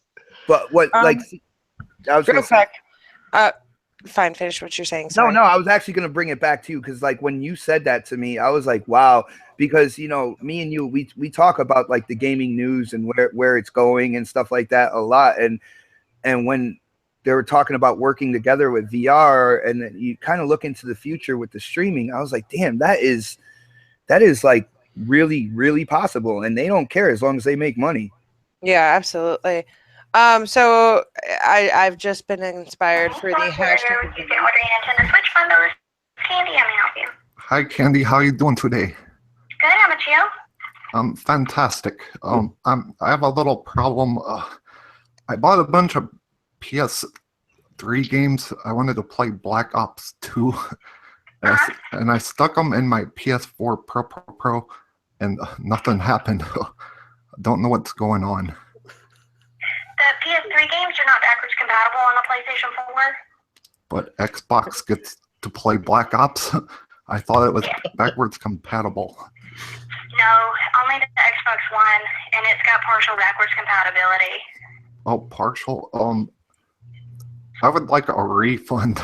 I did not know we had to rent games that we already own. Can you explain that to me? That's just the way Sony's doing things. But yeah, you can bring those games back that you got for me, and I'll give you a refund. That's no problem. Oh, you're so nice. Can we pre-order Scorpio yet? Not yet, but I do have a call list if that's something you're interested in. As soon as it's available for pre-order, I can give you a call. Do you think it's going to be better than the PS4 Pro? Well, I mean, from some of the specs that they released, it's supposed to be. And especially if you're interested in like backwards compatibility and stuff, that is something that Microsoft seems to be doing. So maybe, a better choice for you personally, especially. That sounds interesting. Do you have a Switch yet? Can't find one of those either. I do have Switches available for order. They ship directly to your house for no extra cost. It comes with Mario Kart, Legend of Zelda, the Breath of the Wild expansion, and a 64 gig memory stick for $499.99. You're the nicest lady I've ever met. What's your favorite game? Geez, the Breath of the Wild that I'm playing right now is probably the best game I've ever played. Do you want to come over and play it together sometime? I've been kind of lonely. No, I don't think that I can do that. Do you want me to call you if the Scorpio becomes available for pre-order? You know when it's gonna release? I don't, but I can call you whenever they make another announcement. Okay, my friend Sean Murray wants one really bad. Okay, I love you and goodbye. She was amazing. I feel bad. Yeah. I don't know how people are so nice to you on the phone, dude. I think Super Science just got trolled by good customer service, guys. That was really good customer service. Yo, that was a great deal for, like, if you look, I heard that Switch deal or whatever, and with the memory stick and everything put together, it was only $100 more. I was like, holy shit. Xbox just got sold over the podcast over a prank call. Yeah, it was awesome, guys. Look at everybody in the chat. They're so proud of our customer service. She should get a raise. Good job, Jaden. Stay open. Now that I lost my train of thought and what I was going to say. Well, Sobsky's like, I actually want that Switch deal. Yeah, like, I was like, holy shit. Sobsky's about to pop the question, I think he said in the chat to that girl. I don't know what question, but you never know with him. I'm just. Will you multiplayer with me? That's awesome. Oh yes, I remember what I was saying, guys. Let's do a hashtag today. I've been inspired. Mine is better than yours. Be creative and put up your best pick or GIF. Hashtag mine is better than yours. I'm posting it in the chat. Be creative. We want to Don't see make me what you guys laugh. can come up with. What? Everybody in the chat has got something to say here. Where is that? My lemon chicken is better than yours, man. And I got Stavsky, my toaster is better than yours. Dirty J was like, my toaster is better than yours. Guys, that's awesome. So yeah, let's hashtag that today, get it going and have some fun with it, because I will actually get on it this week. I wasn't really good at making Sean Murray pictures, and I was a little sad. There were some good ones. Oh my God. Crap Gamer, congratulations for winning. There was a very close second. The one in the bathtub. that one was funny too. That's Mr. Midlife Crisis, I believe. Oh my God, those two. My gosh. That was really hard to choose. It. Jesse was going nuts. I absolutely love like everything that she put down, especially the one that had like the two pictures with the house, and she said that she's like something like he was at his house or something, and she wanted to show what it looked like, and there was like pink and everything all around. It was freaking awesome.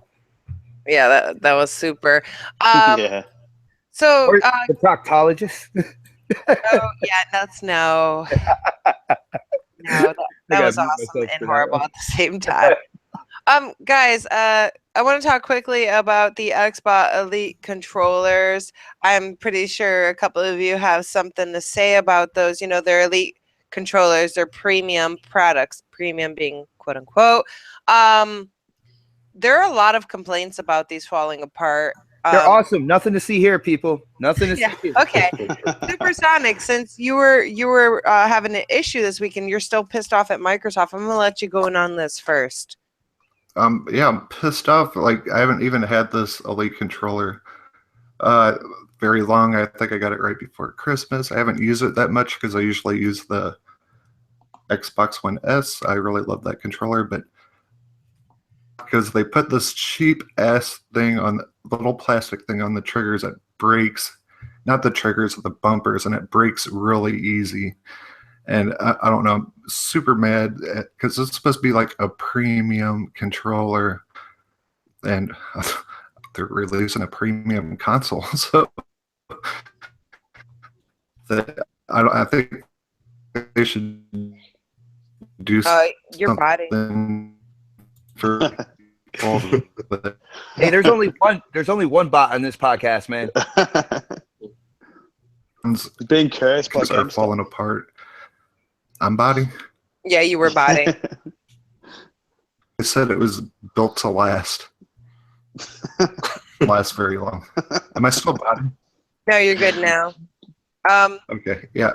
But yeah, and now they're selling a premium console, so that I don't know, they should do something like. Are you worried? I thought it was just maybe the products. Scorpio. No, I'm not gonna. I'm definitely not gonna buy it day one. I'm gonna wait a couple months because I'm sick of getting burnt by shit. And for them to put like a 3-month warranty on. And you're biting again. Yo, Sonic, you might have to drop out and come back in, man, because I have a feeling you really want to. It's just stupid. I don't know, like in Australia, sorry, we cut him off. Like in Australia, the warranty laws, I don't know if it's the same over there, but anything that breaks, you know, and it's not deemed from excessive use, warranties actually don't count. So like if you know, they've got to replace or repair whatever it is. If it's just broken because it's just broken because it was manufacturing fault or whatever, they've got to replace it. And I think Microsoft do that because I was actually, when you put this topic up, I did a bit of research and there was a few people saying that, you know, it was out of warranty, but they still got it replaced or repaired by Microsoft. So yeah, 3 months. We had my Surface tablet replaced by Microsoft, and it was out of warranty and did it for free as well. Yeah, they're pretty good like that, I think, from what I've seen on the forums and stuff. Well, not for anything, but I've had issues with mine as well. Issues is an understatement. All right, yeah. Let me run down. And I was actually going to make a video about this because, like, I want people to know, because it is $150 for a controller. So that is an investment right there. Now, overall, it's a great controller. Sorry, Jesse. She hashtagged it. Oh no, I can't wait to see that. Amazing. Overall, it's a great controller. I think the paddles work a lot better than what Scuff does with those like kind of like lined buttons in the back. I really like how they put it all out. I really like the design. Now, there are major faults in the design, like the bumpers. The edges, the outer edges of the bumpers are held together. Like there's a little thin plastic strip going from the bumper down, and there's another little thin plastic strip wrapping around it. Now, those things are very fragile. Put that plastic strip. That thing is so breakable. That's why I'm so pissed off. This is supposed to be a premium controller, and now I gotta fucking go buy screwdrivers and the new better rubber thing to put on the bumpers. I'm just pissed off because it's supposed to be a premium, and they advertise it as durable, long lasting, and that was definitely a corner cut in the design, and it's something that they really need to address. Not only that, but the rubber gripping. Now, the actual like grip itself came off on each side of the controller. Yeah. One of it actually completely came off. I'm holding it in my hand right now, and the other one is coming off. Now, I thought, because over the summer, my Xbox is in a room that isn't air conditioned, and I thought it was the heat that did it. But the more and more I did research, like when I first started seeing it, I would look on YouTube to see if there was a way to fix it or stuff like that. And if it's a huge problem, people will make videos about it. And I saw no videos on it. So I thought it was just a me problem, right? But now over time, there's more and more people are talking about this. The bumpers, the rubber grips and stuff like that. And it is a big issue because it's $150 for a controller. You know what I'm saying? I know they're coming out with a redesign for it. I know Jez Corden from Windows Central actually came out a day after I made my video. Yes, I plugged it a day after I made my video. But and he said that they are in fact redesigning it. But the redesign is to be able to take out the triggers and have customizable triggers. You could put in different triggers on it as well. I hope they like fix everything. That I ain't buying any of that shit anymore. I'm just pissed, man. Like, I don't know. Like, I spent $150 on this fucking thing, and that little plastic thing, it should never be in there. It should be like rubber or something. Whatever I have to order now to take this thing apart. The joystick bobs up and down. Like, I'll be playing a game and I could not touch the joystick, and the guy will like start moving forward. Yeah, the controller's a piece of shit, and if you think if you got this, I guarantee you your right bumper is going to break soon. What did Microsoft say to you, man? Did you talk to them? Oh yeah, they just said, well, there's only a 3-month warranty. I'm sorry. Oh really? I wish that wouldn't have happened to you. Like, I don't know. So basically, it's should go down the store. Piece of shit now. Go down the store. I don't have a store close to me. Okay. They should at least let me ship it in and fucking fix the thing, though. I mean, well, if it's a manufacturing fault and it's like something that they know about and they're redesigning it, they should fix it for you, man. Well, they should take care of the people that they screwed, like me. It is like a dirty little secret when it comes to this thing and Microsoft and Xbox. And I know, like, their customer service is usually good, but I had the same thing happen when I talked to them about my controller. They said that the warranty is expired. There's nothing, that we can really do about it. We are looking into the situation, in terms of it like happening on a massive scale and whatnot. But that's all they basically said to me. And okay, it is something, because when it does break and you're able to look inside it, like Sonic said, like I said, the thing that's holding the triggers in place on the outer edges is severely inadequate, especially for what you pay for this controller. And the design design for it otherwise, like how they have the button layout, interchangeable joysticks, stuff like that, or thumbsticks.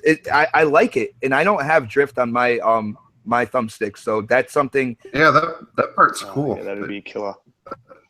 But it is I mean, a major flaw that they actually need to address. For $150 and them advertising this premium, we should not have to fucking go by completely take the controller apart and probably fuck up more shit. You're botting again. They should service Microsoft this because Microsoft it's a is fault on canning. there. Phil Spencer's like, shut the fuck up. Yeah, it's like that. What they did to North Korea and the missile attack. Doing something similar. The missile Sonic, launch. trying to let you talk on this. He called the Lizard Squad. They did. They're like, nope, stop that man from talking. Digital right now. attack. Listen, I don't have an Elite controller. You wanted one. Yes, I did, but I still have my heart set on my custom one. And if I had a custom one, I probably wouldn't use it. Okay.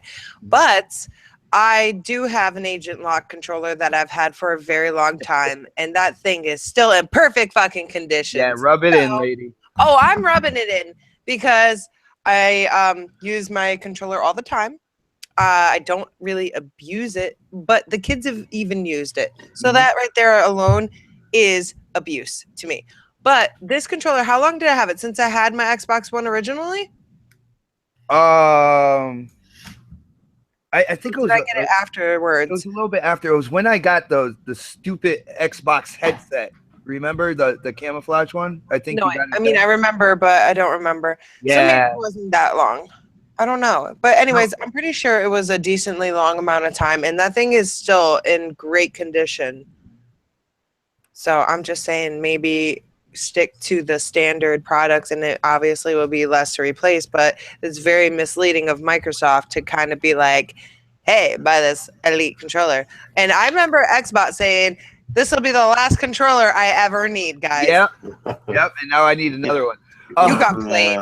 But yo, oh snaps! Like when you brought it back to that, I just realized there was 2 official Xbox products that completely failed me, and that was the Elite controller, which came with the Elite console. So it's not like we went out and dished out $150 for it, because now I have a console that has the hybrid drive as well. And you know my download speeds are insane on my console compared to the other ones in the house. Yeah. But that and the official headset, the headset completely crumbled. Yeah, it was a piece of shit. You know what I'm saying? The plastic that goes around the top of your head for I actually have the box right here. Hold on. It's the official Xbox headset. It's kind of got the real big domed out earpieces, and it's the Armed Forces one, so it has like the hard edge camouflage on it. Yo, the top that goes around your head just completely fell apart on me. It actually was at a really short amount of time for that, Yeah. I believe. Yeah, so that's actually 2 of their peripherals. You know what I'm saying? That have failed me so far.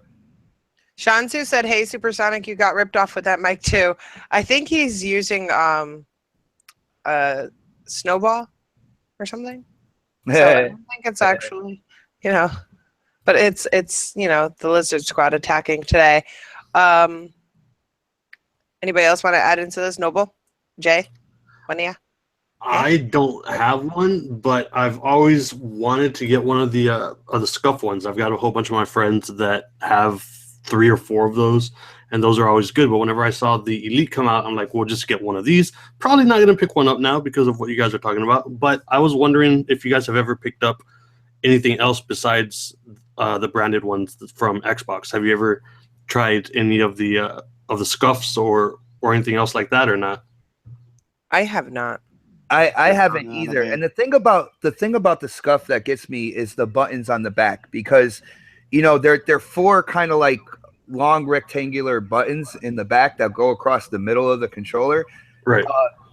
What Xbox did was having the paddles go right to the sides where your fingers naturally are. I thought that would be more comfortable. It'd actually be more responsive, because like when you get to the 2 buttons that are in the middle, I think you're kind of stretching your hands a little bit more. Right. Until you get that muscle memory kind of like involved, until it just becomes natural to you. I like the way those paddles are set up on the Elite controller, and that's kind of why I was like, damn, I want that one as opposed to like the scuffs. Well, because I've always wanted to pick some up, but Jade actually is the one that said we should probably get the other ones that Xbox has that you can customize the colors and the thumbsticks and all that crap. Yeah, those are just basic controllers. They don't have the back paddles or anything. And I mean, I'm cool with that because that's what the wife wants. So you have to get what the wife wants, otherwise she'll drive you fucking crazy. But I want to go ahead and I also want to pick up one of either the Elite controllers, which now I'm probably not going to do because I trust you guys and stuff like that, but also a scuff just so that I can have like that pro gaming feel. Like I know that a whole lot of people think like the scuffs are like what, $200 or something like that. And, something like they go $250 or so. Right. With all the options that are on the Elite, the Xbox Elite controller, like to get the same thing on the scuff, you're actually paying $50 more. So yeah, about $200. Right. So I've always wanted to pick some of them up just because I know that it does help out with like the FPSs and stuff like that. I play a lot of Halo. I play a lot of Call of Duty. I play. I'm not sure if Overwatch would really try to benefit from the actual paddles and stuff like that. Halo, right? Halo for sure. Yeah, just to let you know, Halo with Halo. Using a crouch as a back paddle and the running as a back paddle, dude, it is so much more responsive. You are so much quicker than everybody else. And then you use the kind of like the hair triggers that only go down halfway. You're actually shooting quicker than everybody else. And see, that's why like I've always wanted one, because I've had some friends that come over to play games with me because they're fucking cheap and they don't want to buy their own consoles and crap. But like I'll be playing some Call of Duty with them or whatever the case is, and then a person will shoot them in the head and duck and then come back up and shoot them in the head, and they're like, oh man, these guys are fucking hacking. I'm like, no, they've just got some better controllers. They've got the modified controllers and like that, and they don't understand what the hell's going on. And I've always wanted that for myself because I do play a lot of competitive type games, but with the basic controller, like you don't have that speed and stuff like that. So I've been kind of trying to wait until I get the money for it. But now I don't know whether it'd be better to get a scuff or this, because I have been hearing a lot of stuff about the Xbox Elite controllers, while on the other hand, I've got a lot of friends that have picked up the scuffs, and even though they're more expensive, I've never heard anything bad about them. For my friends, at least. My bad. I got to sneeze. Try to take care of our Someone work. wrote in the chat, there's a 12-month warranty on this that controller. If you take it back to the store. I call bullets on that straight book. Oh, so back to the store? Yeah, you take it back to the store. It's 12-month warranty. My issue was I got the Elite system. You see what I'm saying? Okay. So like the Elite controller came with the X1 with the hybrid drive and all that good stuff. And for people who got that bundle, the system itself is incredible. Like I said, the download speeds and the games that you play the most are actually stored in the solid state part of your hard drive. So the load up time is nothing. You know what I'm saying? Yeah. It's good that. It's a real good console. Like I definitely love the console, but unfortunately the controller fell apart on me. Yeah. I know. Maybe the earlier ones, have they improved it or what? I haven't heard any like different iterations. I do know that, when it comes to hardware and these companies, like they'll put in like upgraded versions as time goes through and just not say anything. Yeah. But from what I've seen on the internet, it's still an issue. It's still a problem that people are having, and my biggest thing is Microsoft is showing themselves to be pro gamer and pro consumer, which for the most part they are doing an incredible job. All right, why are you not addressing this issue? I mean, you look at the 360, they with the red ring of death, and they totally just looked after people like 3 or 4 times. They lost millions of dollars with the red ring of death. They did a program that of course, you know, there was people out there that made fun of it, but they ate a lot of money because they knew that they were wrong. All right. So now with the Elite controller, I think they need to come out and address that there is an issue. They need to show that they know there is an issue and that they're fixing it, and maybe come out with some program as well. It would be the right thing to do. It would be, you know, the pro consumer, pro gamer thing to do. Yeah. Yeah, I'll be mad as hell. Sorry. I've got 4 Xbox One controllers. I've got the Xbox One S. I've got 2 original black ones, and I have the Elite. And I haven't had a problem with any of my controllers in any way. Nothing's falling apart. Nothing's falling off. Believe me, if anything did happen to my Elite controller, I'd be lost because I can't even play a first-person shooter without that anymore. I need my paddles. Yeah. Yep. Yeah. I'm sorry, guys. I don't want a situation. Uh-oh. Yeah. I'm trying to think of something. Mine is better than yours. Right? Midlife crisis would flip out if you ran out of peanut butter cookies. You know this. We won't run out of peanut butter cookies because those are my favorite cookies, and I gotta lose weight. I eat too many fucking cookies. I'm sorry, guys. I was listening, but I wasn't. Jay, go ahead. I think you were talking. Well, he said it. He had to have a problem, which is awesome, man. You think you could send your controller had a problem? How long have you had it for? I've had my Elite since it first came out, and I think when was it released? Was it released in the summer a couple years ago? Because I received mine, I believe it was September, October, somewhere around there. Mm-hmm. And yeah, I ordered it almost instantly because of the paddles itself. Because I always thought that was something that was missing from an Xbox One controller, that to have those extra options. To be honest with you, I hate left trigger and I hate left bumper. I like having it on the right-hand side because I'm right-handed. So maybe it's the operator of the product who is abusing it. Possibly. I don't know. Seriously, guys, think about it. All right, how much do you game, and how rough are you with your controllers? How many controllers have you broken over the years? If you take a moment, just step back. Are we blaming the product, or do we need to blame ourselves? Well, I wouldn't play like this tournament coming up. You know, the Mortal Kombat. I'm not going to be playing that with my Elite controller. The game like that, you just punish your controller. I've got my Mortal Kombat controller specifically for this. Yeah, tournament. We saw that, Jay. That's unfair, and I'm not sure. That's kind of like testing positive for steroids at the Olympics. I'm not sure if you could do that now. I'm just playing, man. I didn't see this controller. Oh, maybe my goodness. No, I totally did. Maybe. No, I remember. It's got the nice Mortal Kombat side, like right in the front, and it's nice and shiny. Like, yeah, like he's going in, man. Awesome. It's gonna be good. But I would think it was me. Going with your question, I definitely thought it was me at first. Like I said, like I was playing games in a room that wasn't air conditioned over the summer in New England, which is hot and humid.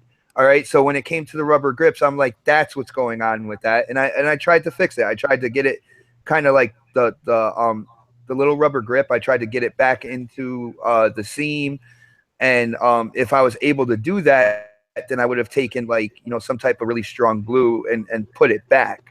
You know what I'm saying? In terms of the bumpers, though, the bumpers are such a problem, not just with me, but it seems like kind of like worldwide. It seems like it is a problem that a lot of people talk about over the internet, kind of like the rubber on the thumbsticks of the PS4, the DualShock 4, which I can even kind of feel on ours right now are kind of getting loose. So like there are certain things that, you know, within design that you kind of find out later on, you have to make better. And my whole thing is, if it's such a problem that so many people are talking about it within the gaming community, and they're hitting the internet and stuff, I think Microsoft and Xbox need to address this situation, is what I'm trying to say. Yeah. Well, I think Microsoft needs to address this situation. I think how we treat our stuff. Maybe people are like, "Oh, strong hands, man." I don't know. But at the same time, like people automatically like, "Oh, this is gonna be the best controller." Like in your mind, subconsciously, you think you can abuse that product because it's supposed to be this great thing. But at the end of the day, it's still gonna break. You know why? Because it's a thing, and they're created to break, so you buy more. It's like a car. A car, it's not going to be running forever. You need to keep up with that car in order for it to work for an extended amount of time. I'm just saying. Don't forget cell phones. Exactly. Yeah. Like you throw your cell phone at a wall, guess what? That shit ain't going to work anymore. Especially when the glass protrudes the surface of the edge deliberately, so you crack the screen.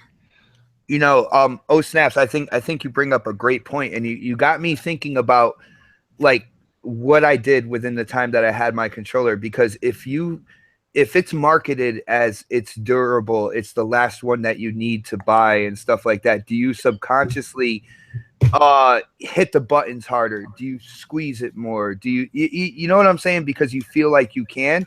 And I think to a certain extent, I think I did that, you know.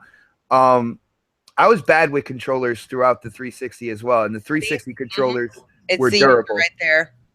All right, but I always I constantly got what they call drift in the thumb in the thumbsticks. Like it would constantly, like when you take your thumbs off the thumbsticks, it would move up or it would go down. Like I would get that. And that's when I knew it was time to get another controller, because I couldn't play Halo properly.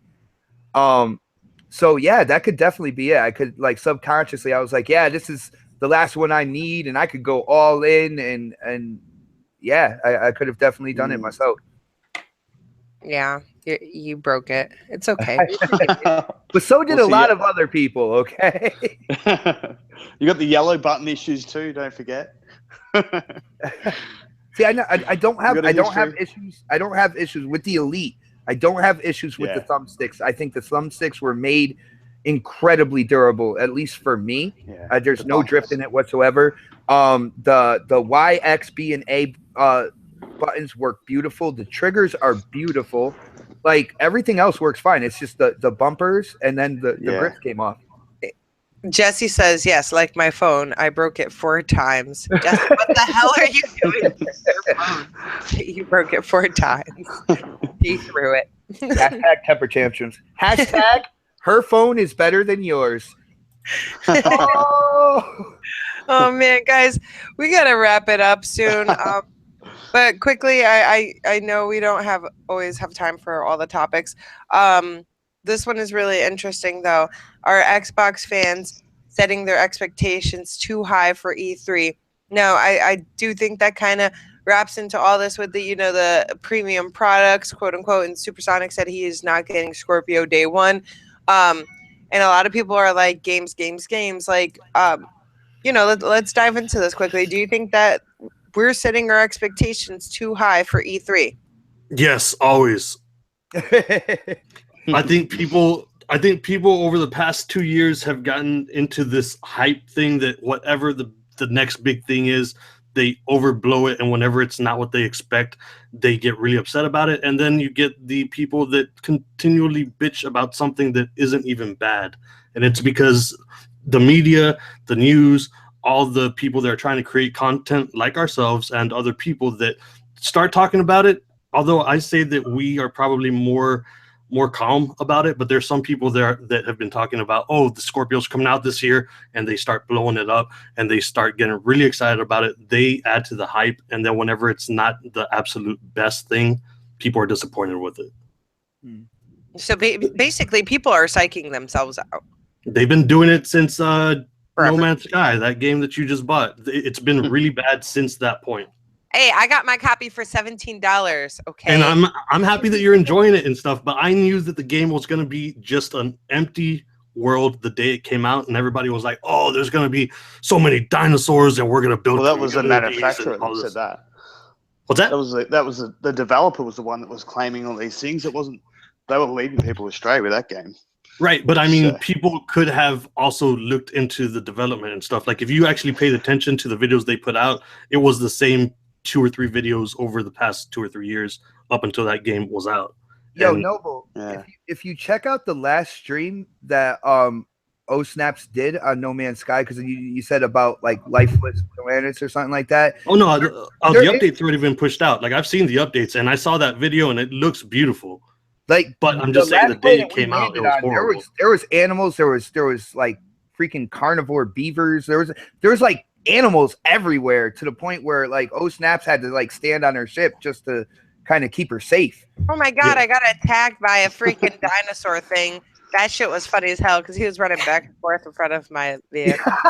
Yo, I remember that. Oh my goodness. As hell. I know it's not completely on topic, but just real quick, since we are talking about that game, did they ever add the multiplayer or not? Because I saw what you were playing. It looked fucking dope. I'd like to play with you guys if that's a possibility. Oh, I would Not love yet, that, but no, someone was trolling me. Who the fuck was it? Was it Xbox. Halo Storm? Halo Storm. He is like, oh, did you find the multiplayer? And I was like, there's multiplayer. Okay, I didn't think it had it, but No, I don't know. not But you yet said that you I picked it know up of. for what, $18 or something like that? Yeah, 17 on Amazon. With Oh, you're on Amazon. Fuck, I was gonna buy it through the PlayStation. it's $60 online on store. PlayStation. Oh no, fuck you! No, there's no way that's gonna happen.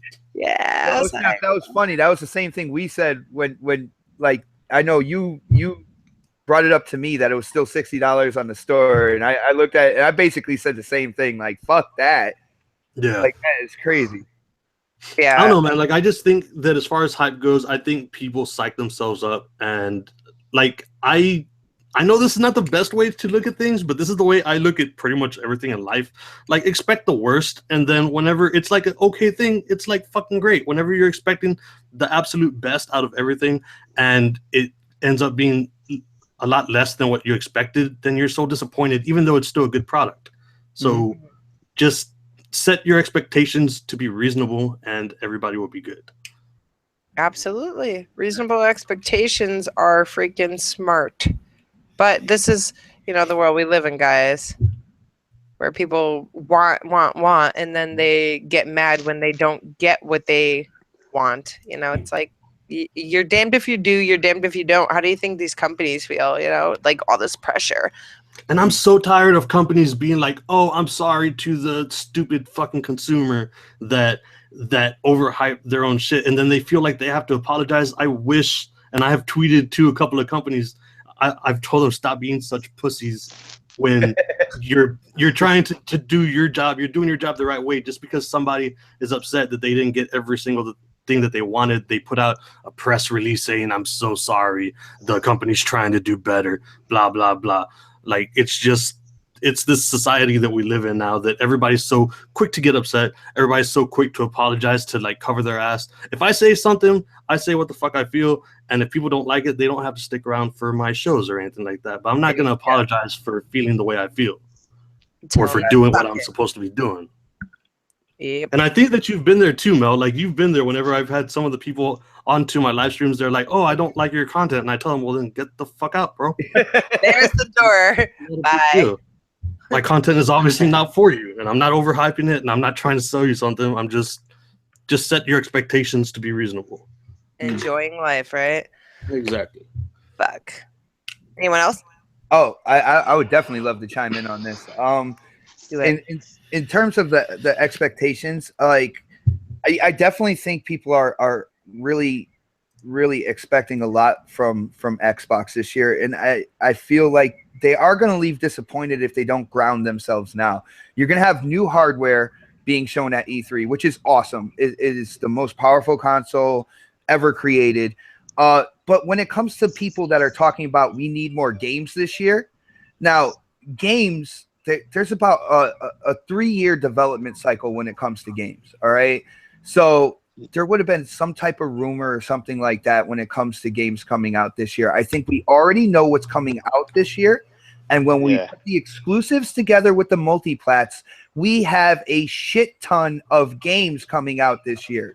I feel like we don't need any more. I don't think we need any surprise games for this year or whatever. Not for this year. If they do announce Halo 3 Anniversary, that would be awesome. It would make sense. I don't see how they wouldn't come out with the Halo 3 Anniversary, especially since, you know, the complete story, the complete first story of Halo is 1, 2, and 3. And they did the anniversary for the first 2.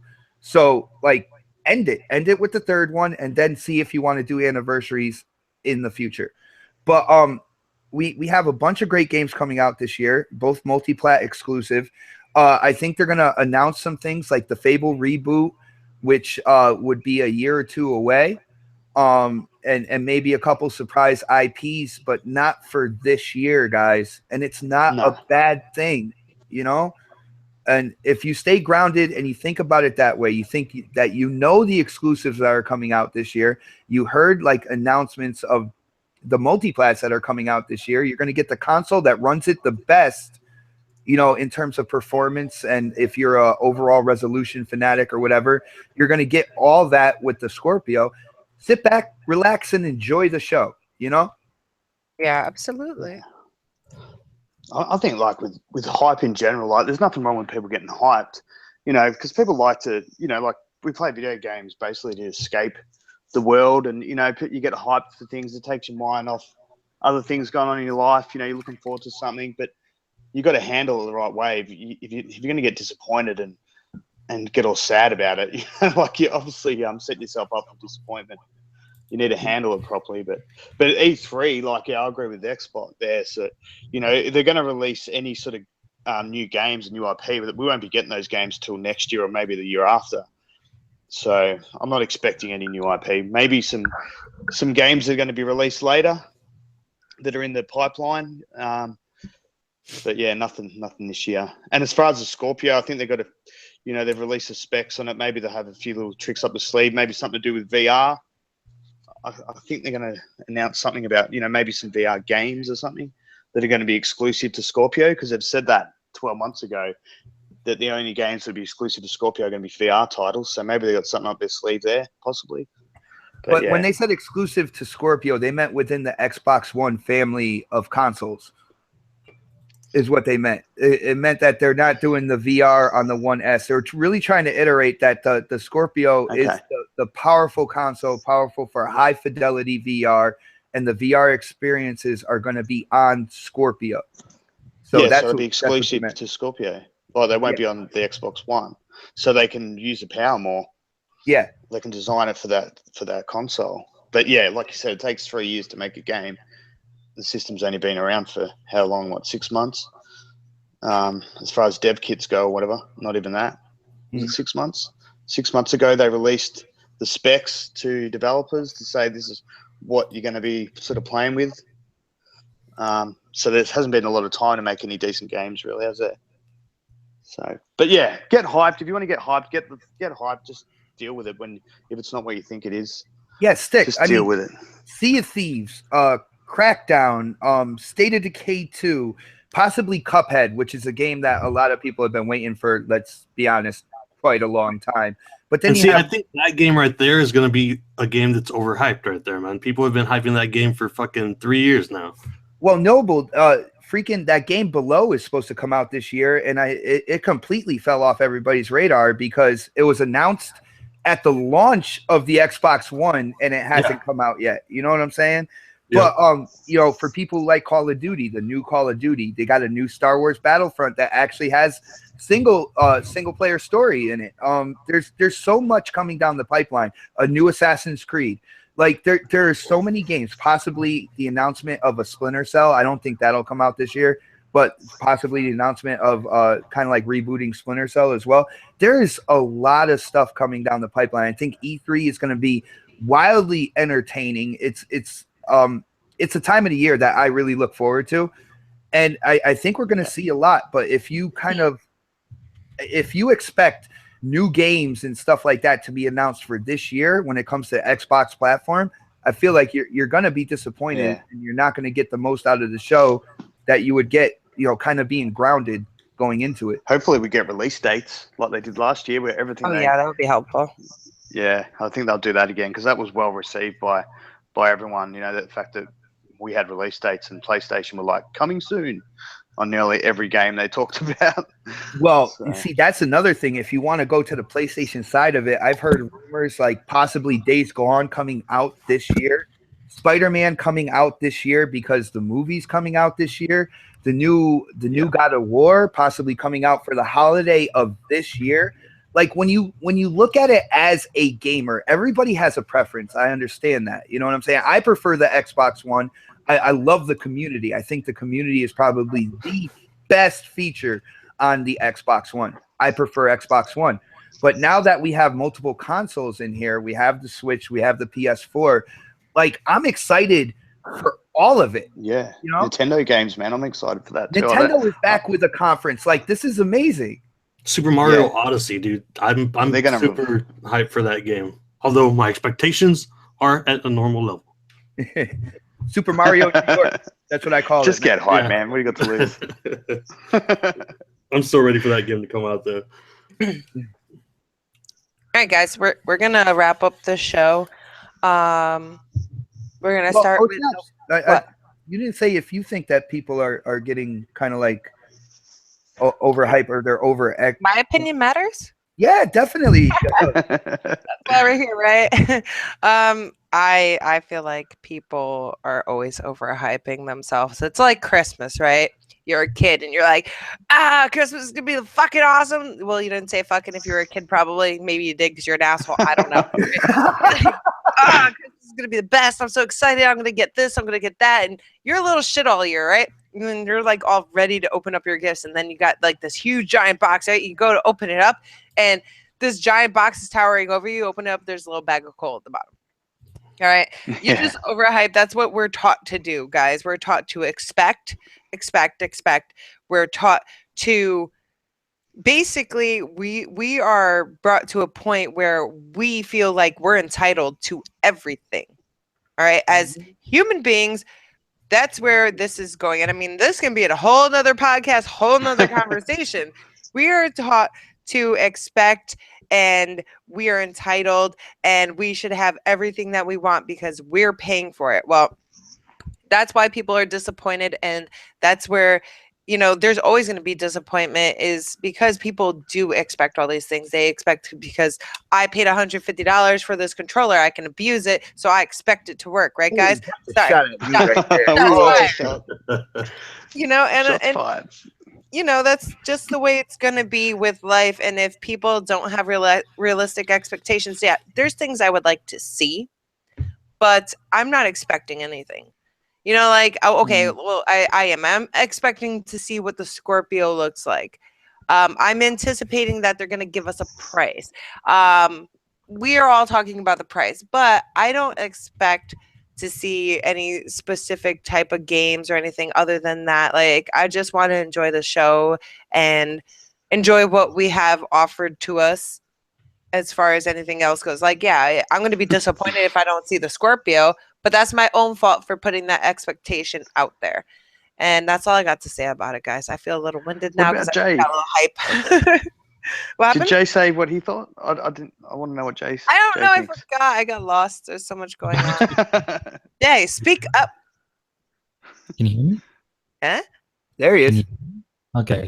So basically, you're talking about expectations, right? Mm-hmm. So, you know, Xbox people in particular have been kicked in the teeth for the last 4 years, and we all want something great to come out of Scorpio. So yeah, our hype level is pretty high, and I think for good reason. And yes, if Scorpio isn't as great as everyone thinks it's going to be, we'll be disappointed. But that's not going to stop the hype train right now. Everyone wants better. Everyone wants to finally get out from underneath the dirt that we've been kicked under for the last 4 years, and to finally feel some pride in what we've got and what we believe in, and what we've chosen as our preferred console. And if that's hype, then if that's what you want to call hype, then I think people deserve to have some kind of hype or belief that there's going to be some greatness come E3. Yeah, and it's just fun to do. It's fun to dream and escape, and that's, I agree, man. Like, there's nothing wrong with it as long as you handle the disappointment. If you're disappointed, and don't act like a dickhead, like that little kid at the Christmas tree tells his mum and dad to go fuck themselves because he didn't get the toy he wanted. You know, don't do that. So smack that kid, dude. So All right, don't be guys. that kid. You like it. We do have to wrap up the show because everybody's got things to do, and we went a little long because I'm a slacker and I started the show late, so I do apologize for that. But it was a really awesome show, and I really had fun chatting, and we'll be back next week.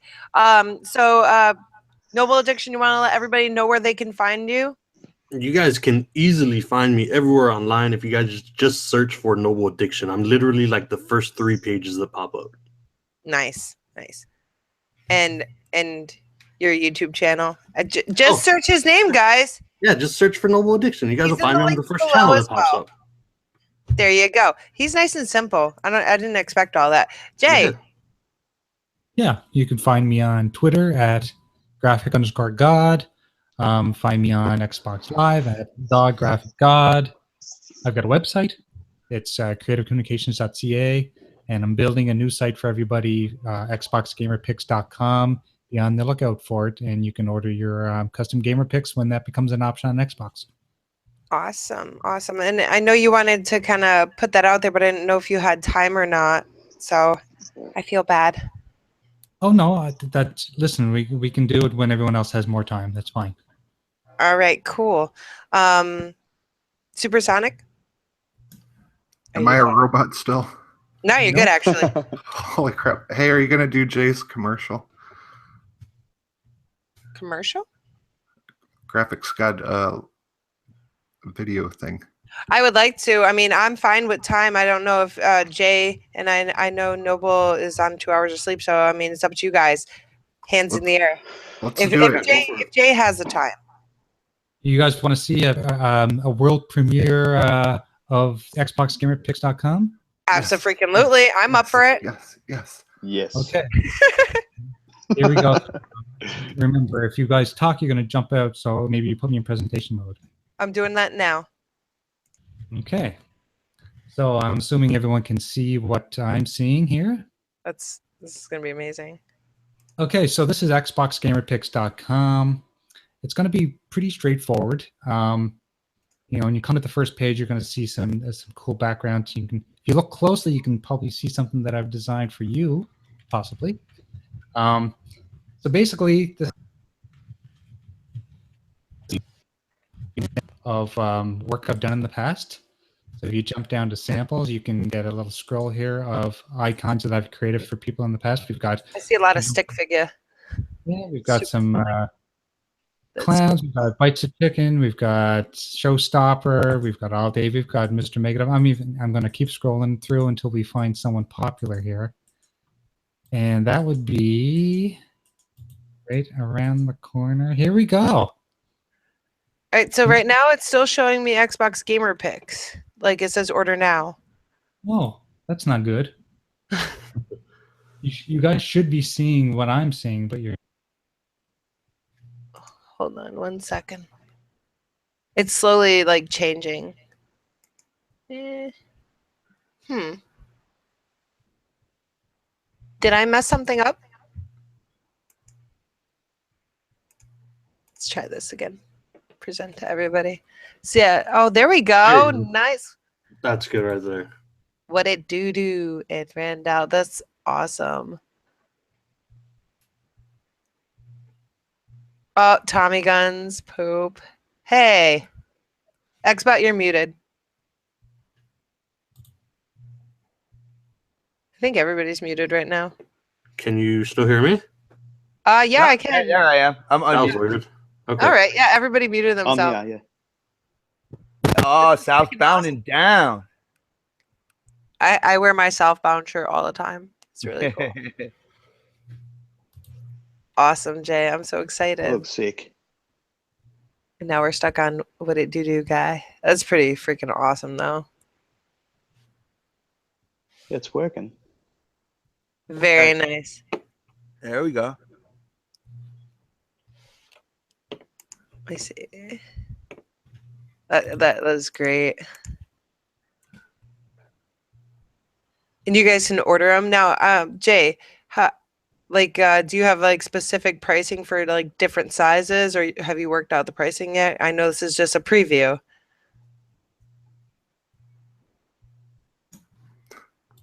That's awesome.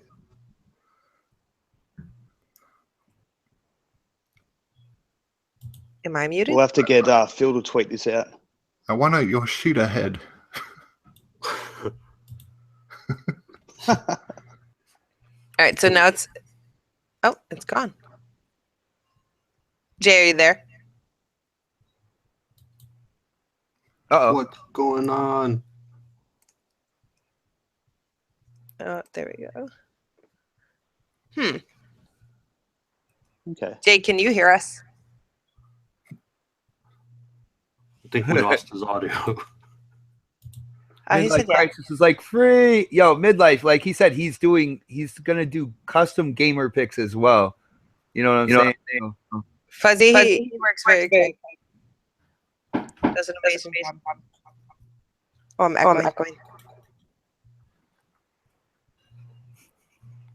It's like YouTube hangouts were like, hey, you said you were leaving. Now we're just through with you. Echo. Very nice. Coming live. Been live.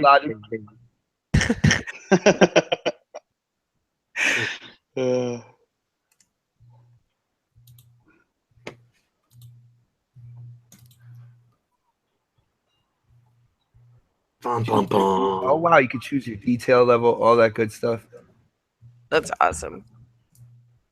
That is so cool. Yo, when Jay does something, that's what I love about him. First of all, his graphics are so smooth. Jimmy. Like the colors and everything just flow so well.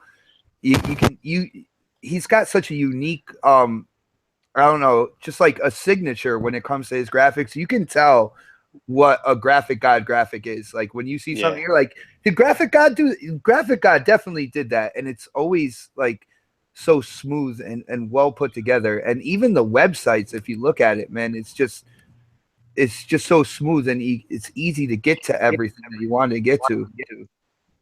Yeah, no, it looks Guys, good. I lost my audio there for a few moments. Yeah. I'm coming in pretty choppy. Anyway, long story short, you can order your avatars here. You can watch a tutorial from scratch. He teaches you how to actually put on your avatars through Xbox Live. And this is basically an example of the options good, better, best. The 3,000 detail. Oh, awesome. Yeah, because people are asking about pricing and stuff like that, and you got it right there. Cool. So yeah. Very cool. I'm so excited for it.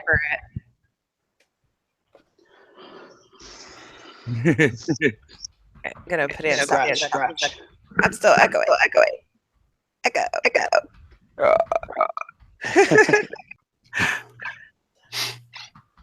right, where is it? All right. So who did we leave off on? I didn't do mine. Who's echoing then? Mute your mic. Yeah, okay, so Stick Figure, you can find, if you search the Doug podcast on YouTube, DUG podcast, you'll find my channel, which is my podcast. I'm on the next podcast this Saturday, which I'm really excited about. Thanks, Xbot. And we've got GKB, Newf Dukem, and Luca on Sunday. Then we've got Champ Chong next week, and I've actually secured Scratch to be on the 6th of May, so he's going to be a guest on the Doug podcast. Scratch is an awesome dude, man. Yeah, I know, what a legend. He's coming on, man. So yeah, just and there's this link to my Twitter below in the description too, so you can click on that and find me on Twitter. Thanks for that, Mel. Awesome. I can't wait to check out the next podcast with you on there. It's super exciting. I'm nervous. You guys stole my thunder, man. You should be. Supersonic, did you go? I think am I a robot? Yes. Okay. Do my outro. Go. Please. Graphic God, I'll have to get you on our podcast, man, on Sunday, just to do a quick little ad if you want, man. Yeah. Where did Supersonic go? He came in and said, do my outro, and then muted himself. Oh, okay. No. Yes. I'm lazy. Oh, yeah, good. Am I a robot? Yeah, so you have no reason to. I was joking when I said you were. Oh, okay. Supersonic Station, all one word, on YouTube, Beam, and Twitch. And I'm doing the Project Spark contest. We're gonna start getting entries in May, and we will judge in June. And there's the prize is one free game, $60 game, and we are doing a Mortal Kombat tournament. All participants are in, and a lot of people on here are in the tournament, so it should be pretty good. Awesome. Can't wait. Yeah, I look that's gonna be forward to heaps of this fun. Mortal Kombat tournament. I'm going to be Me out too. round 1. Probably not, but I'm going to try. Okay, I can't promise any amazing moves or anything, but I'm Well, gonna see, try. you gotta survive because you said you wanted to go up against next gen. Oh yeah. Yeah. Oh, guess who the first fighters are? It's gonna be Mooch versus Crap Gamer, the very first fight. It's gonna be awesome. Nice. Nice. I want to gonna be fight really good, Mooch man. too, and I want to fight Crap, but I can't fight them both if one of them's gonna be out. So, Damn it. All right. Xbot. Yes. Go down your list of stuff and things. Well, yeah. I keep everything simple. If you want to find me on Twitter, Xbox Live, PSN, everything is Xbot448. I guess I've done the noble thing when it comes to doing it like that. Yeah, and we have a special guest. You heard from Stick Figure and Snaps on the next podcast this Saturday, 7 p.m. Eastern. We will have Stick Figure. He will be our guest. I cannot wait. It's going to be a great show. I already know we got some really cool topics bubbling in the DM and stuff like that. I'm also on a show on my boy Next Gen's channel. You might have heard of it, called BGST. And of course, every Wednesday morning, you can find me here, 9:30-ish a.m. I don't know if we're going to go with that from now on, but yeah, 9:30 a.m. Oh, snap, it's Mel. You are on that channel right now. And Coffee, Casuals, and Consoles. And it's on iTunes. Yeah. Nice. Yes. Coffee Casual Consoles is on iTunes. It's had a lot of downloads already, so I'm really excited about that. Have I missed anybody other than myself? Okay, so you guys can find me obviously right here on YouTube. Oh snap, it's Mel. You can find me on Twitter at GirlsKingGame22.